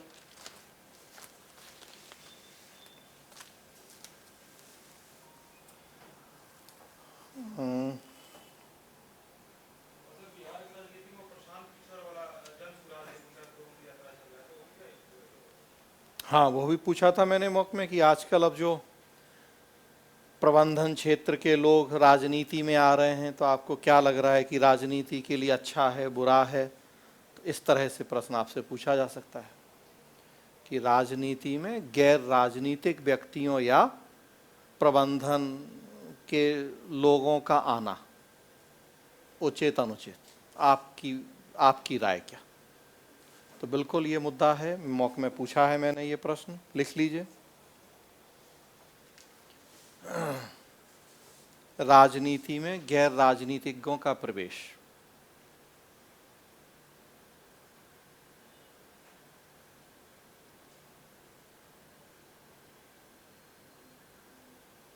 होता क्या है कि इंटरव्यू के लिए आपको दो दो चार चार लाइन में सोचने की जरूरत होती है, एक थॉट प्लान करने की जरूरत होती है, मुद्दा दिमाग में रहेगा। ऐसा नहीं है कि हर प्रश्न का जवाब हम ही बताएं, आप जान रहे। नेचुरल सी बात है, जवाब यही है कि कोई बुराई नहीं है भाई, सबको समानता है, सबको मौका है, अच्छा ही है पढ़े लिखे लोग आएंगे तो जवाब यही है, और ये जान रहे जवाब, लेकिन पहले से सोचे रहेंगे तो ज्यादा अच्छा कॉम्पैक्ट जवाब दे पाएंगे। थॉट प्लान करके जाएंगे कि अगर ये प्रश्न पूछा जाएगा तो इन 2 लाइन में हम अपनी बात कह पाएंगे, तो बस इतना उसका फायदा होगा। तो बहुत सारे प्रश्नों के जवाब आपको पता हैं, लेकिन अब इनके प्रश्न आपके सामने रख दिए हमने, तो एक थॉट प्लान करने में आपको आसानी हो जाएगी। हाँ बिल्कुल, कास्ट सेंसस, बिल्कुल जातीय जनगणना लिखिए।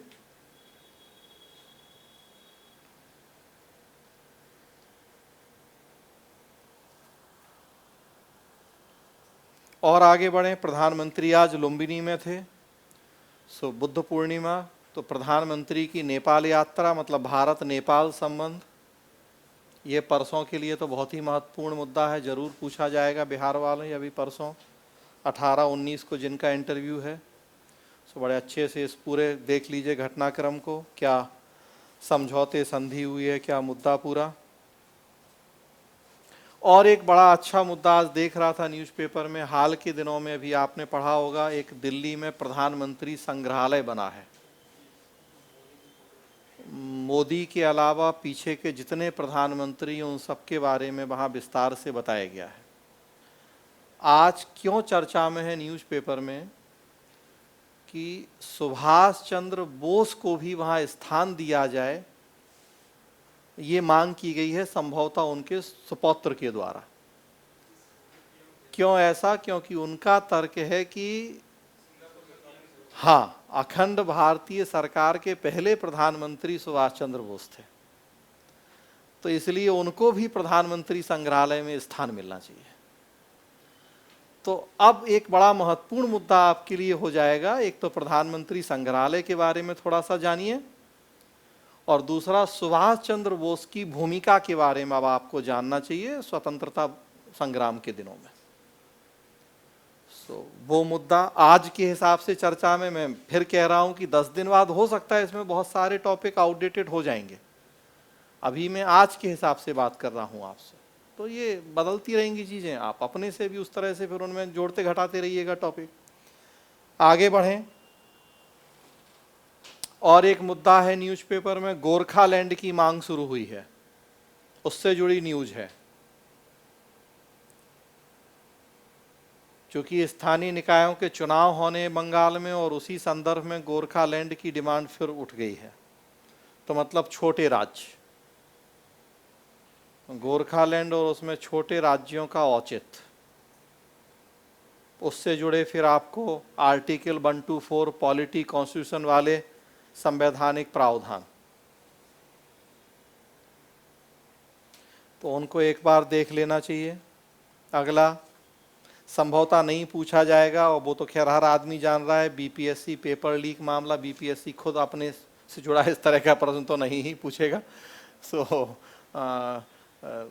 जान हर आदमी रहा है। श्रीलंका हो ही गया,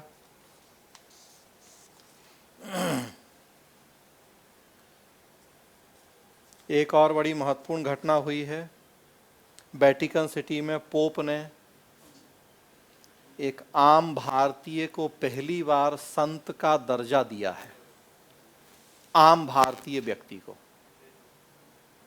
तो फिर आपको मदर टेरेसा, संत, थोड़ा सा ये फिर आपको जानना चाहिए। अगेन आज के हिसाब से महत्वपूर्ण है, 10 दिन बाद कोई नहीं याद रखेगा इस टॉपिक को, सो जिन लोगों को भी 18-19 को देना है इंटरव्यू, वो थोड़ा सा देख के जा सकते हैं इसको, कि वो व्यक्ति का नाम क्या है अखबार में, मुद्दा क्या है। दूसरा, बहुत सारे लोगों की हॉबी क्रिकेट है, सबको जानना चाहिए। क्रिकेट वालों को विशेष रूप से आईपीएल देखें मतलब अखबार में देखें।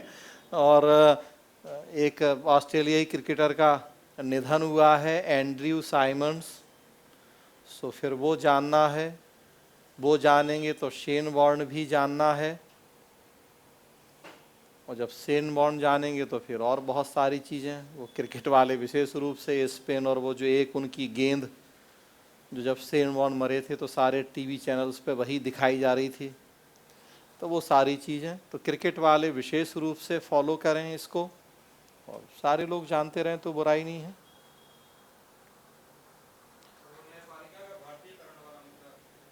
हाँ हाँ, वो मुद्दा था न्यायपालिका का भारतीयकरण। फिर देखेंगे अभी आजकल में ही, ये आज की अखबार नहीं, 4 दिनों में था, जम्मू कश्मीर गए थे हमारे मुख्य न्यायाधीश, और उन्होंने कहा है कि समय पर सही न्याय नहीं मिलेगा लोगों को तो देश में अराजकता फैल जाएगी। तो समय पर न्याय, तो मतलब वो न्यायपालिका वाला ही मुद्दा जो है उसी में कर सकते हैं आप, न्यायपालिका का भारतीयकरण, समय पे न्याय।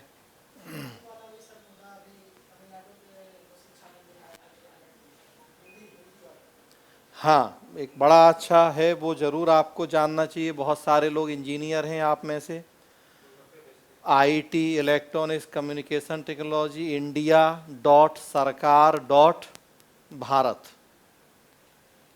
अब आपको जो वेबसाइट, सरकारी वेबसाइट्स खोलनी हैं, हिंदी में आप सर्च कर सकते हैं। बहुत बड़ा काम किया है जो हमारी सरकार ने, india.sarkar.bharat। अभी आप देखते हैं कि डोमेन जो .com चलता है, इंडिया का .in चलता है। तो बढ़ावा देने के लिए अब जो गृह मंत्री ने कहा था भारतीय भाषाओं को बढ़ावा देना, उसी संदर्भ में ये बहुत बड़ा काम हुआ है कि सरकारी वेबसाइट्स आपको सर्च करना है, खोलना है।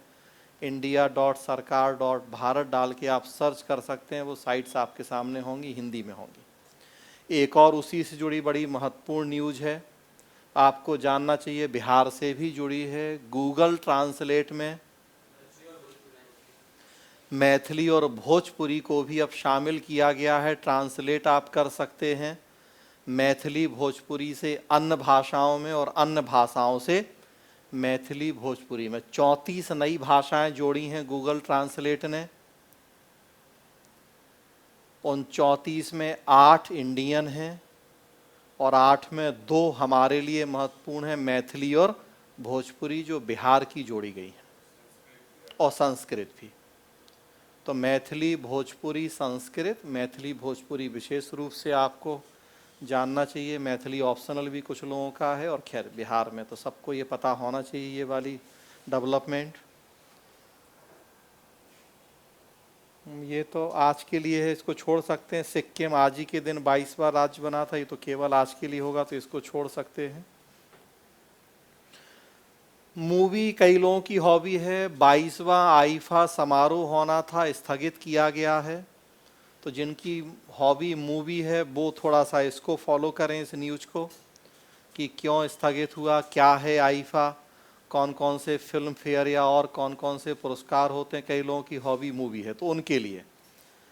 अगला भ्रष्टाचार वाला जो इशू चल रहा है, पूजा सिंघल, तो वो थोड़ा सा आप लोग देखें। सिविल सेवाओं में भ्रष्टाचार, उसी में सिविल सर्विस रिफॉर्म्स की बात हो रही है, फिर सिविल सेवा सुधार, तो करप्शन का इशू, उससे गुड गवर्नेंस का इशू जुड़ जाएगा, हैं? हाँ, वो सब मिशन कर्मयोगी तक हाँ जा सकते हैं बिल्कुल, चूँकि गुड गवर्नेंस, सबसे बड़ी बात गुड गवर्नेंस जुड़ेगा, हैं?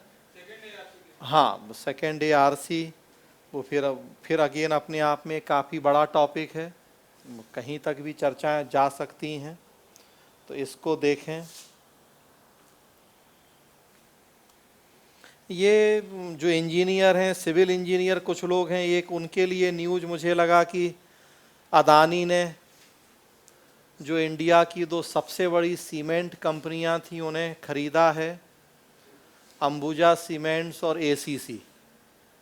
तो कुछ सिविल इंजीनियर भी हैं आप लोगों में, तो विशेष रूप से उन्हें जानना चाहिए। सारे लोग जानते रहें तो बुराई नहीं है। 81,000 करोड़, 81,000 करोड़ में खरीदी गई हैं। लगभग 34% के आसपास इनका मार्केट पे कब्जा है।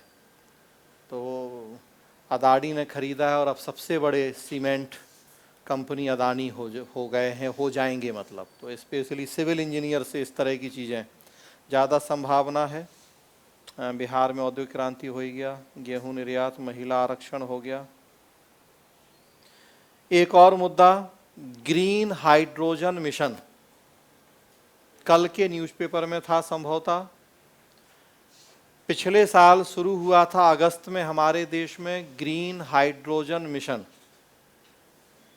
अभी 1-2 दिन पहले प्रधानमंत्री ने एक बहुत महत्वपूर्ण उच्च स्तरीय बैठक की है इस इशू पे, और भविष्य का ईंधन उसी को बताया गया है।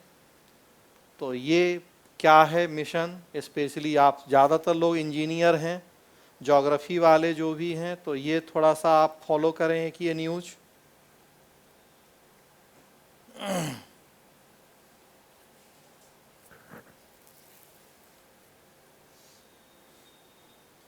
गति शक्ति संचार पोर्टल एक लॉन्च हुआ है। So again engineer, specially computer engineer, electronics वाले लोग, गति शक्ति पोर्टल लॉन्च हुआ है, संचार पोर्टल, सो उसको थोड़ा देख लें। ई गवर्नेंस वहाँ से आ जाएगा मुद्दा।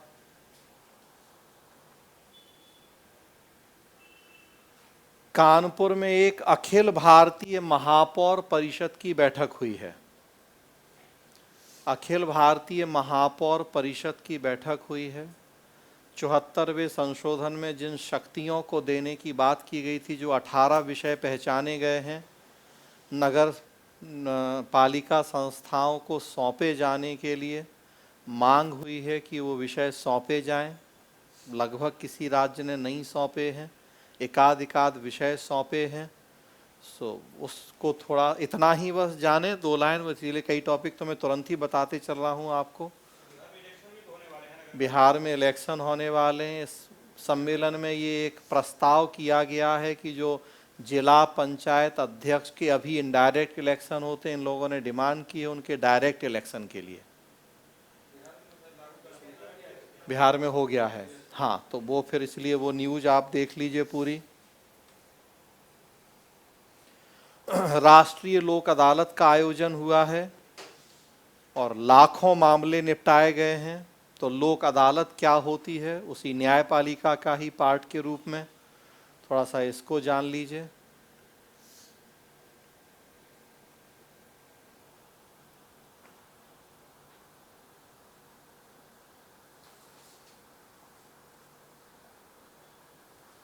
जिन लोगों की हॉबी मूवी है, स्पेशली उनके लिए है। दक्षिण भारतीय मूवी बनाम उत्तर भारतीय मूवी, हाँ, तो उसको स्पेशली मूवी हॉबी वालों को विशेष रूप से जानना है कि दक्षिण भारतीय मूवी करोड़ों एक दिन में, हजारों करोड़, और इधर जो उत्तर भारतीय मूवी रिलीज हो रही हैं, अभी रिसेंट परसों मूवी रिलीज हुई क्या, जयेश भाई, क्या तो 3 करोड़ पहले दिन का, हाँ, तो 3 करोड़ का कारोबार है पहले दिन का। उसी तरफ KGF 2 और जो वहाँ की मूवीज़ आई। तो स्पेशली जिनकी हॉबी मूवी है, उन्हें थोड़ा सा ये चीज़ जाननी चाहिए कि क्यों ऐसा हो रहा है, क्या कारण है इसके पीछे। दक्षिण भारतीय मूवी इतना सुपरहिट, और वहीं उत्तर भारतीय मूवी का कलेक्शन हम देख रहे हैं तो बहुत अच्छे नहीं है रिस्पॉन्स। झुंडाई इसके पीछे, बच्चन पांडे जो भी, तो ये वाला थोड़ा सा जानना चाहिए मूवी वालों को। और देखिए तो एक गूगल ट्रांसलेट ये बता ही दिया मैंने। एक और देखेंगे, जो हमारे परिवहन मंत्री हैं, पटना में थे कल परसों, उन्होंने कहा है कि जो पूर्वांचल एक्सप्रेस वे है, पटना तक विस्तार होगा उसका, और अगले 3 साल में बिहार की सड़कें अमेरिका जैसे होंगी। पहले कहा जाता था वो सारे लोग जान रहे हैं कि कभी हेमा मालिनी के गाल जैसी होंगी, कभी कैटरीना, कभी कुछ। और उन्होंने कहा है कि अमेरिका जैसी सड़कें होंगी अगले 3 साल में बिहार की। तो ये पूरा आप चूँकि बिहार से ही जुड़ा हुआ डेवलपमेंट है, इसको ध्यान से देख लीजिए आप।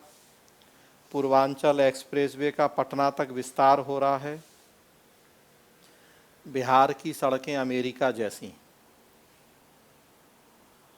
तो ये आपको पता होना चाहिए। एक और बहुत महत्वपूर्ण सर्वे जो मैंने देखा इस बीच में, अभी नहीं 3-4 दिनों में, बिहार से जुड़ा है। भारतीय भूवैज्ञानिक सर्वेक्षण हुआ है 2021। शायद आप लोगों ने पढ़ा हो, ध्यान दिया हो या नहीं। इस सर्वे में थोड़ा सा लिख ही लीजिए, कुछ डेटा तो मैं तुरंत ही बता दे रहा हूं आपको। भारतीय भूवैज्ञानिक सर्वेक्षण, इसमें देश में 15 जगह सोने और 3 क्षेत्रों में हीरा, डायमंड, गोल्ड एंड डायमंड के भंडार का अनुमान है।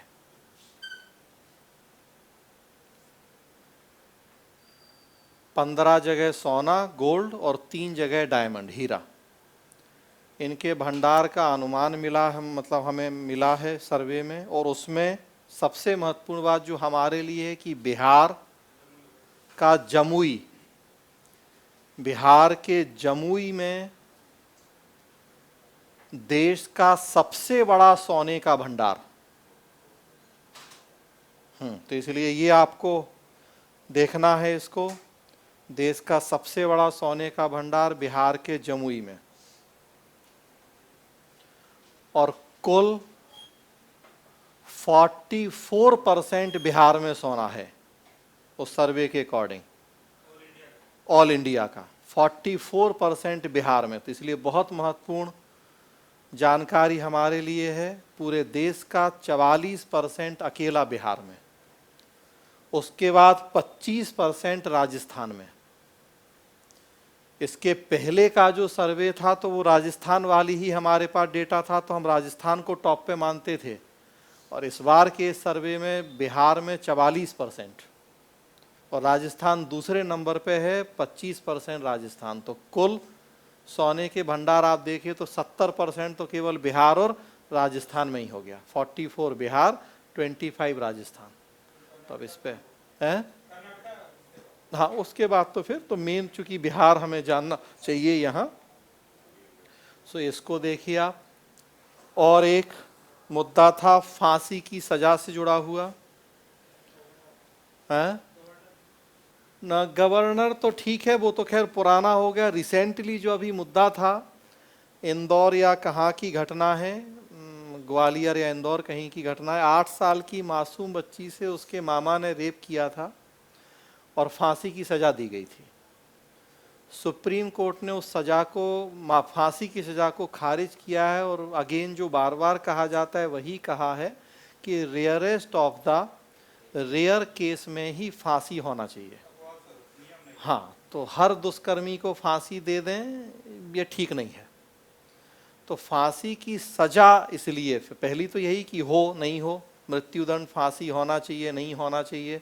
उसमें फिर बिल्कुल आ जाएगा आर्टिकल 72, क्षमादान की शक्ति राष्ट्रपति की, राज्यपाल की। उसमें फिर राजीव गांधी के हत्यारे, राज्यपाल, तो फिर वो अगेन कड़ियाँ जुड़ेंगी।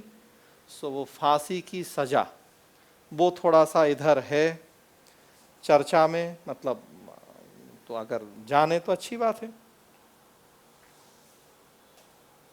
कोर्ट का कहना ये है कि ये भी देखना चाहिए कि वो क्या आदतन अपराधी है नहीं है, सुधरने की संभावना क्या है नहीं है, और तब उन बातों के अकॉर्डिंग डिसाइड होना चाहिए। केवल ये नहीं कि बस रेप है तो सबको फांसी पे चढ़ा दो, ऐसा नहीं।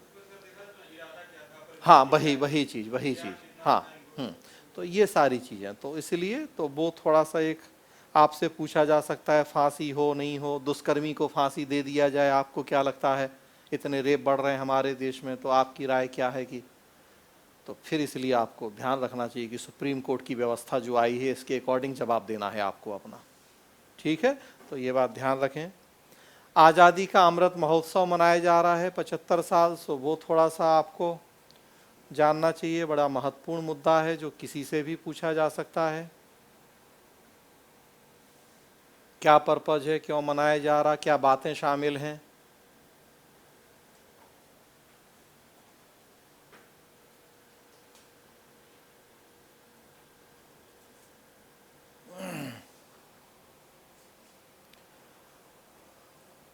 अगला एक आईटी क्रांति, कल परसों की न्यूज़ थी।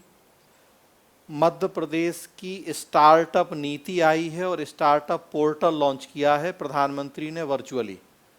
तो स्पेशली जो लोग इंजीनियर हैं, ज़्यादातर इंजीनियर हैं, सो इसको फॉलो कीजिए, इस न्यूज़ को। आईटी रिवॉल्यूशन या आईटी क्रांति, और उसमें मध्य प्रदेश का स्टार्टअप नीति और पोर्टल।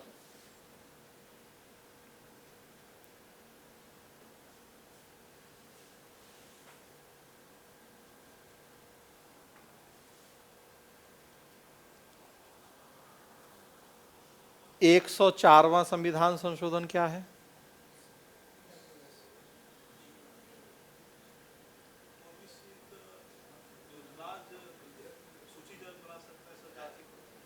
और एंग्लो इंडियन वाला चुनौती दी गई है सुप्रीम कोर्ट में। सुप्रीम कोर्ट में ही या हाई कोर्ट में चुनौती दी गई है।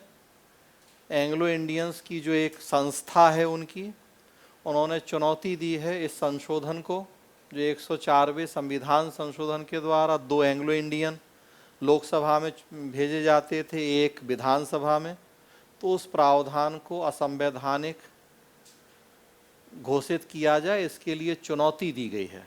तो इसलिए आपको वो थोड़ा सा बस इतना ही 2-4 लाइन के में जानना चाहिए, एंग्लो इंडियन कौन होते हैं, 104वां संविधान संशोधन क्या था, तो उसे चुनौती आई है सुप्रीम कोर्ट में, सो वो देखिए। फोर्ब्स की एक लिस्ट आई है वर्ल्ड की टॉप कंपनीज की। रिलायंस नंबर 1 कंपनी है इंडिया की, ओवरऑल शायद 53 के आसपास रैंक है, इंडिया की नंबर 1 कंपनी है, तो ये एक जानते रहिए। दूसरे नंबर पे एसबीआई है, स्टेट बैंक ऑफ इंडिया। तो बस जस्ट एक ये फैक्ट आपको जानना चाहिए।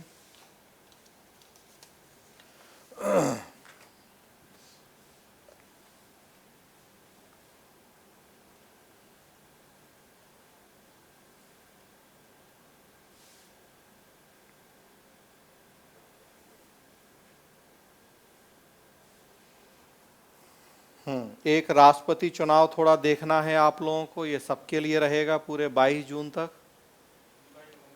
हाँ, चूँकि जुलाई में होना है चुनाव, लगभग रोज ही अखबार में कुछ ना कुछ अब इससे जुड़ा हुआ आ रहा है।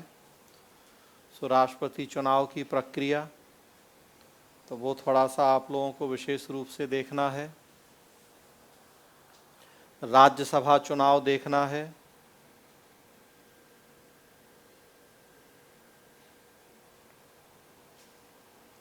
राज्यसभा आएगा तो विधान परिषद चुनाव भी थोड़ा देख लेना है, क्योंकि बिहार में है भी विधान परिषद,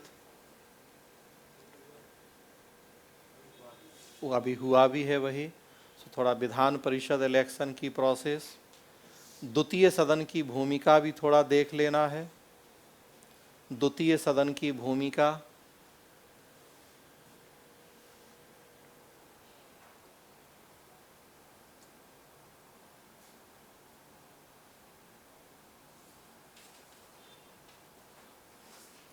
एक मुद्दा अतिक्रमण वाला छूट गया था, पीछे वहीं लिख लें, अभी लिख लें, जो अतिक्रमण हटाने को लेके आजकल चल रहा है दिल्ली में, और वो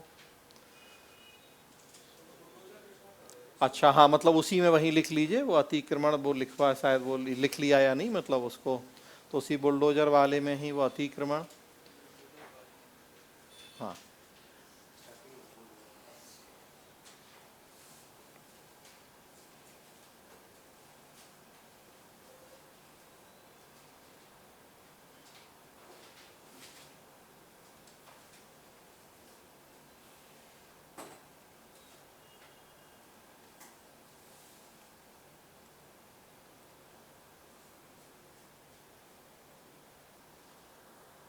वैवाहिक दुष्कर्म, एक ये मुद्दा भी थोड़ा देखिए आप, हाई कोर्ट की व्यवस्था आई है वैवाहिक दुष्कर्म को लेके।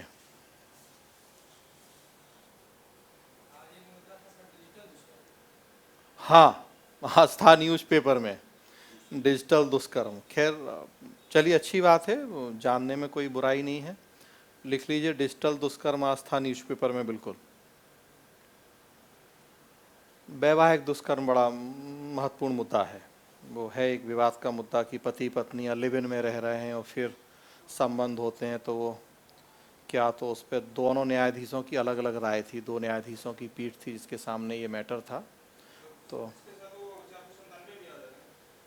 हाँ, वो फिर बातें बिल्कुल जुड़ जाएंगी वहाँ से। एक और हमारे प्रधानमंत्री ने अभी कहा था 3-4 दिन पहले ही, WHO और WTO में सुधार की बहुत ज़रूरत है। तो थोड़ा सा ये मुद्दा देख लीजिए, WTO WHO में सुधार, वहीं से UN सुरक्षा परिषद सुधार भी आ जाएगा, मतलब वैश्विक संस्थाओं में सुधार।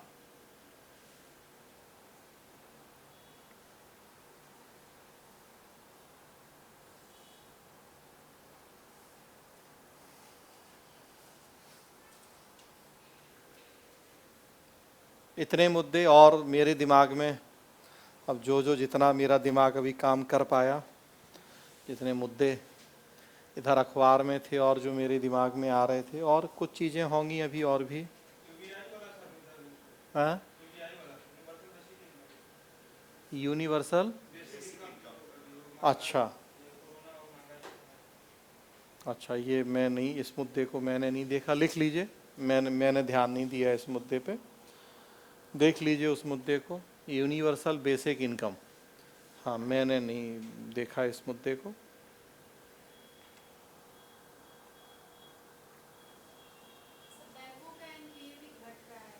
हाँ, ये न्यूज़ थी, बैंकों का NPA घट रहा है, बिल्कुल ये न्यूज़ थी न्यूज़पेपर में। मैंने छोड़ दिया था कि पता नहीं और कितने, फिर ऐसा नहीं कि आप लोग, इतने ही में मुझे लग रहा था कि आप लोगों को ये नहीं लगे कि सर तो हमें प्रोत्साहित करने की जगह हतोत्साहित कर रहे हैं। तो हैं, नहीं, बहुत अच्छी बात है। हम लोग तो चाहते यही है कि भाई आप लोग यहाँ हनुमान हैं और हम लोग जामवंत की भूमिका में हैं, कि बस आप लोगों को आपकी ताकत याद दिला दें। ताकत है सब में। हाँ, वो वही उसी सब में आ गया वो अजान हनुमान चालीसा, इसीलिए वो सांप्रदायिकता वर्ड जो मैंने लिखवाया आपको, तो वहीं वो मुद्दा आ गया है बिल्कुल उसमें। सो वो चीज़ें बिल्कुल आपके दिमाग में सारी होनी हैं वो सब बातें। सो चलिए, तो आज अब और मुद्दे अब आप लोग भी पहचाने, थोड़ा इन पे राय बनाएं। कल एक क्लास करेंगे, कुछ मुद्दे इनमें, कुछ के तो आज हमने बता ही दिए आपको, कुछ और मुद्दे, कुछ और कल के अखबार में देखते हैं और क्या मुद्दे, और फिर कुछ मुद्दे जो मुझे लगेगा कि थोड़ा चर्चा आपसे और कर लेनी चाहिए, तो उन पे कुछ मैं चर्चा कर लूँगा। और बाकी तो ज़्यादातर चीज़ें आप जान भी रहे हैं, आपने से कर भी सकते हैं इस बीच में। कुछ जो मुझे और ऐसा लगेगा कि मैं थोड़ा चर्चा कर लूँ आपसे, तो कल मैं चर्चा कर लूँगा उस पर। ठीक है, कुछ और बताना पूछना चाहते हैं तो बताएं, कुछ और मुद्दे आप लोगों को लग रहे हो तो एक बार और बताएं ताकि सबको फायदा हो जाए। हैं? हाँ, महंगाई तो लिखा ही उसी में, साथ में बेरोजगारी आप कर सकते हैं, जहाँ बढ़ती हुई महंगाई लिखवा है मैंने, साथ में आप बेरोजगारी उसमें कर लें।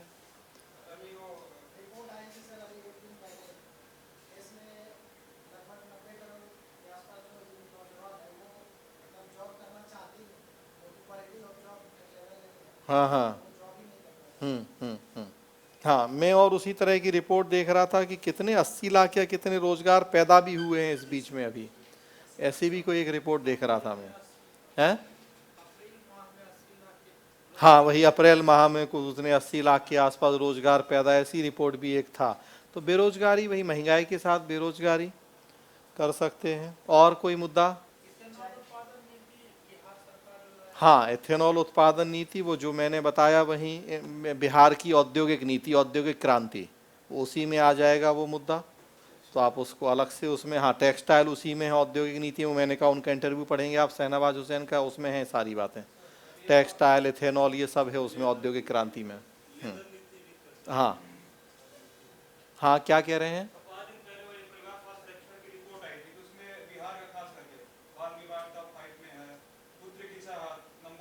हाँ, ये सर्वे में देख रहा था, बहुत बड़ा था, तो फिर मैंने वो उतना तो लिखा था जब मैंने बताया कि राष्ट्रीय परिवार दिवस कल था और उसी में राष्ट्रीय परिवार सर्वेक्षण हुआ है, तो उसकी रिपोर्ट तो बिल्कुल देख पाए तो देख सकते हैं, तो बिल्कुल वो रिपोर्ट अभी के लिए तो महत्वपूर्ण है ही।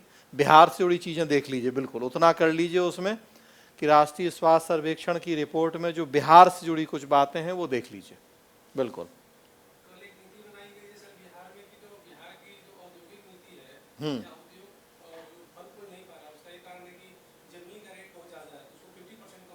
हाँ, ये भी ये लिखा था मैंने, ये मैंने लिखा था ये टॉपिक, क्या था ये, बिहार में उद्योगों के लिए भूमि, बिल्कुल। तो ये एक था, ये आज ही न्यूज़पेपर में है ये तो। जी अमीश कुमार जी, बिल्कुल मैं कुछ टॉपिक चर्चा करूंगा इसमें से। हाँ अकबर अली, आप ये हमारे राष्ट्रपति जी जो 7 दिवसीय यात्रा पे गए हैं या जाने वाले हैं, चले गए हैं, हाँ, तो उसको देख सकते हैं आप। रोल ऑफ प्रेसिडेंट, जहां आपने इलेक्शन लिखा है, इलेक्शन ऑफ प्रेसिडेंट, उसमें रोल भी जोड़ लीजिए, थोड़ा सा उनकी भूमिका भी पढ़ लीजिए, बिल्कुल। हाँ, यूएई के राष्ट्रपति का निधन हुआ है। भारत की विदेश नीति, ये मैंने मॉक में पूछा है आप लोगों से कि विदेश नीति में आजकल जो एग्रेशन ज़्यादा दिख रहा है, तो भारत की विदेश नीति, स्पेशली पॉल साइंस वाले लोग, सबको जानना चाहिए, खैर वो थोड़ा सा उस पर भी एक राय आपकी कि भारत की एग्रेसिव विदेश नीति जो आजकल है, aggressive foreign policy.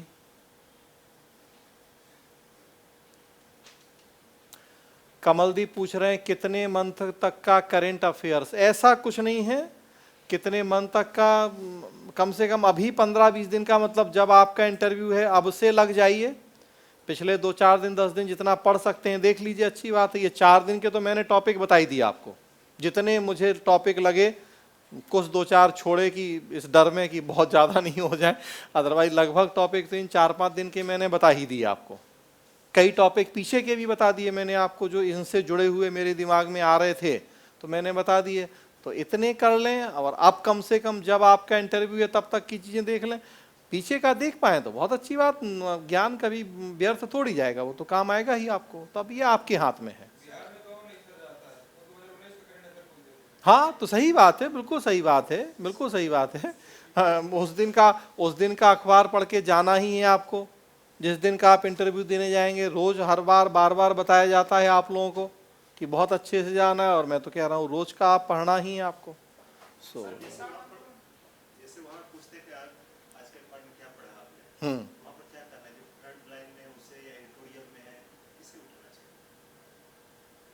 Front page पे ही जो बताई, चूंकि जनरल तो यही पूछा जाता है कि प्रमुख हेडलाइन क्या है, जनरली यही होता है कि आज का न्यूज़पेपर आपने पढ़ा, हाँ तो बताइए प्रमुख न्यूज क्या है, मुख्य। तो आप चूंकि ज़्यादातर तो आप लोग बिहार का तो पढ़ ही रहे होंगे सारे लोग जो भी, तो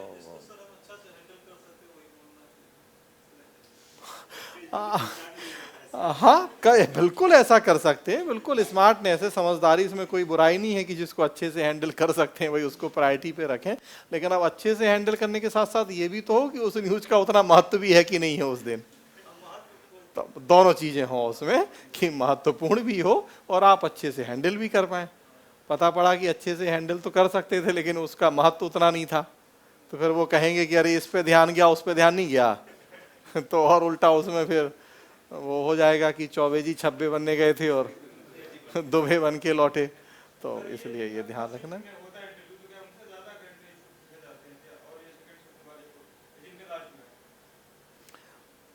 ऐसा कुछ नहीं है, और है भी, सीधी बात है कि उस समय किसके दिमाग में क्या आ जाएगा, सो वो आपका भी लक होता है।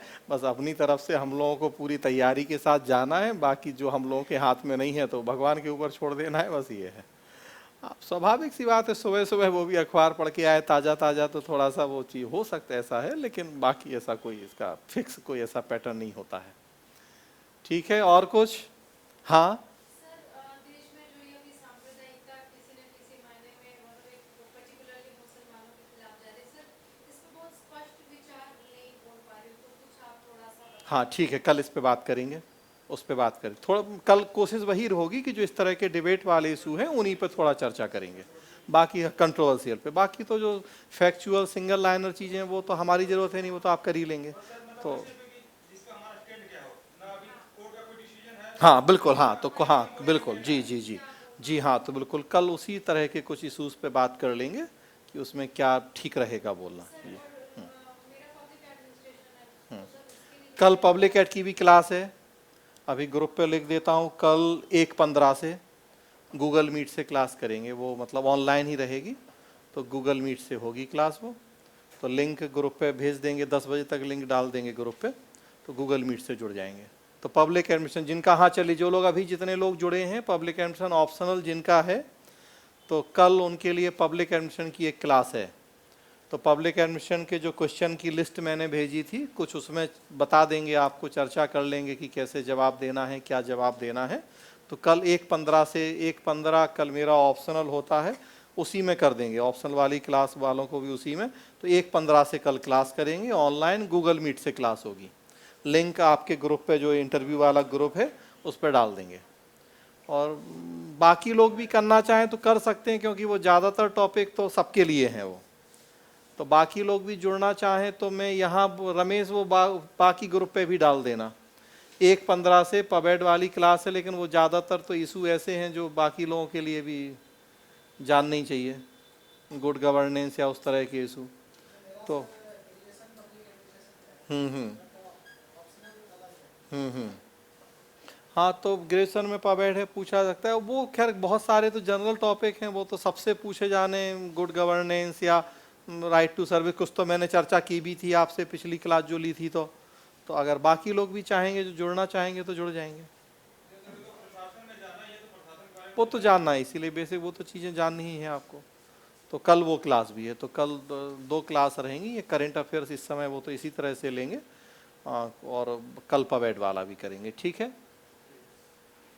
हाँ ठीक है अमीश जी, ग्रेजुएशन का पवेड सब्जेक्ट है, तो कल पवेड वाली क्लास भी होगी, वो ओवरऑल ग्रुप पे भी आ जाएगी लिंक। आप लोग जो जुड़ना चाहें तो जुड़ जाइएगा, और पवेड वाले विशेष रूप से जो पवेड वाले लोग हैं वो जुड़ें, तो थोड़ा उस पर बात कर लेंगे कल। तो आज यहीं रोक रहे हैं, कल मिलेंगे फिर हम लोग। चलो, धन्यवाद।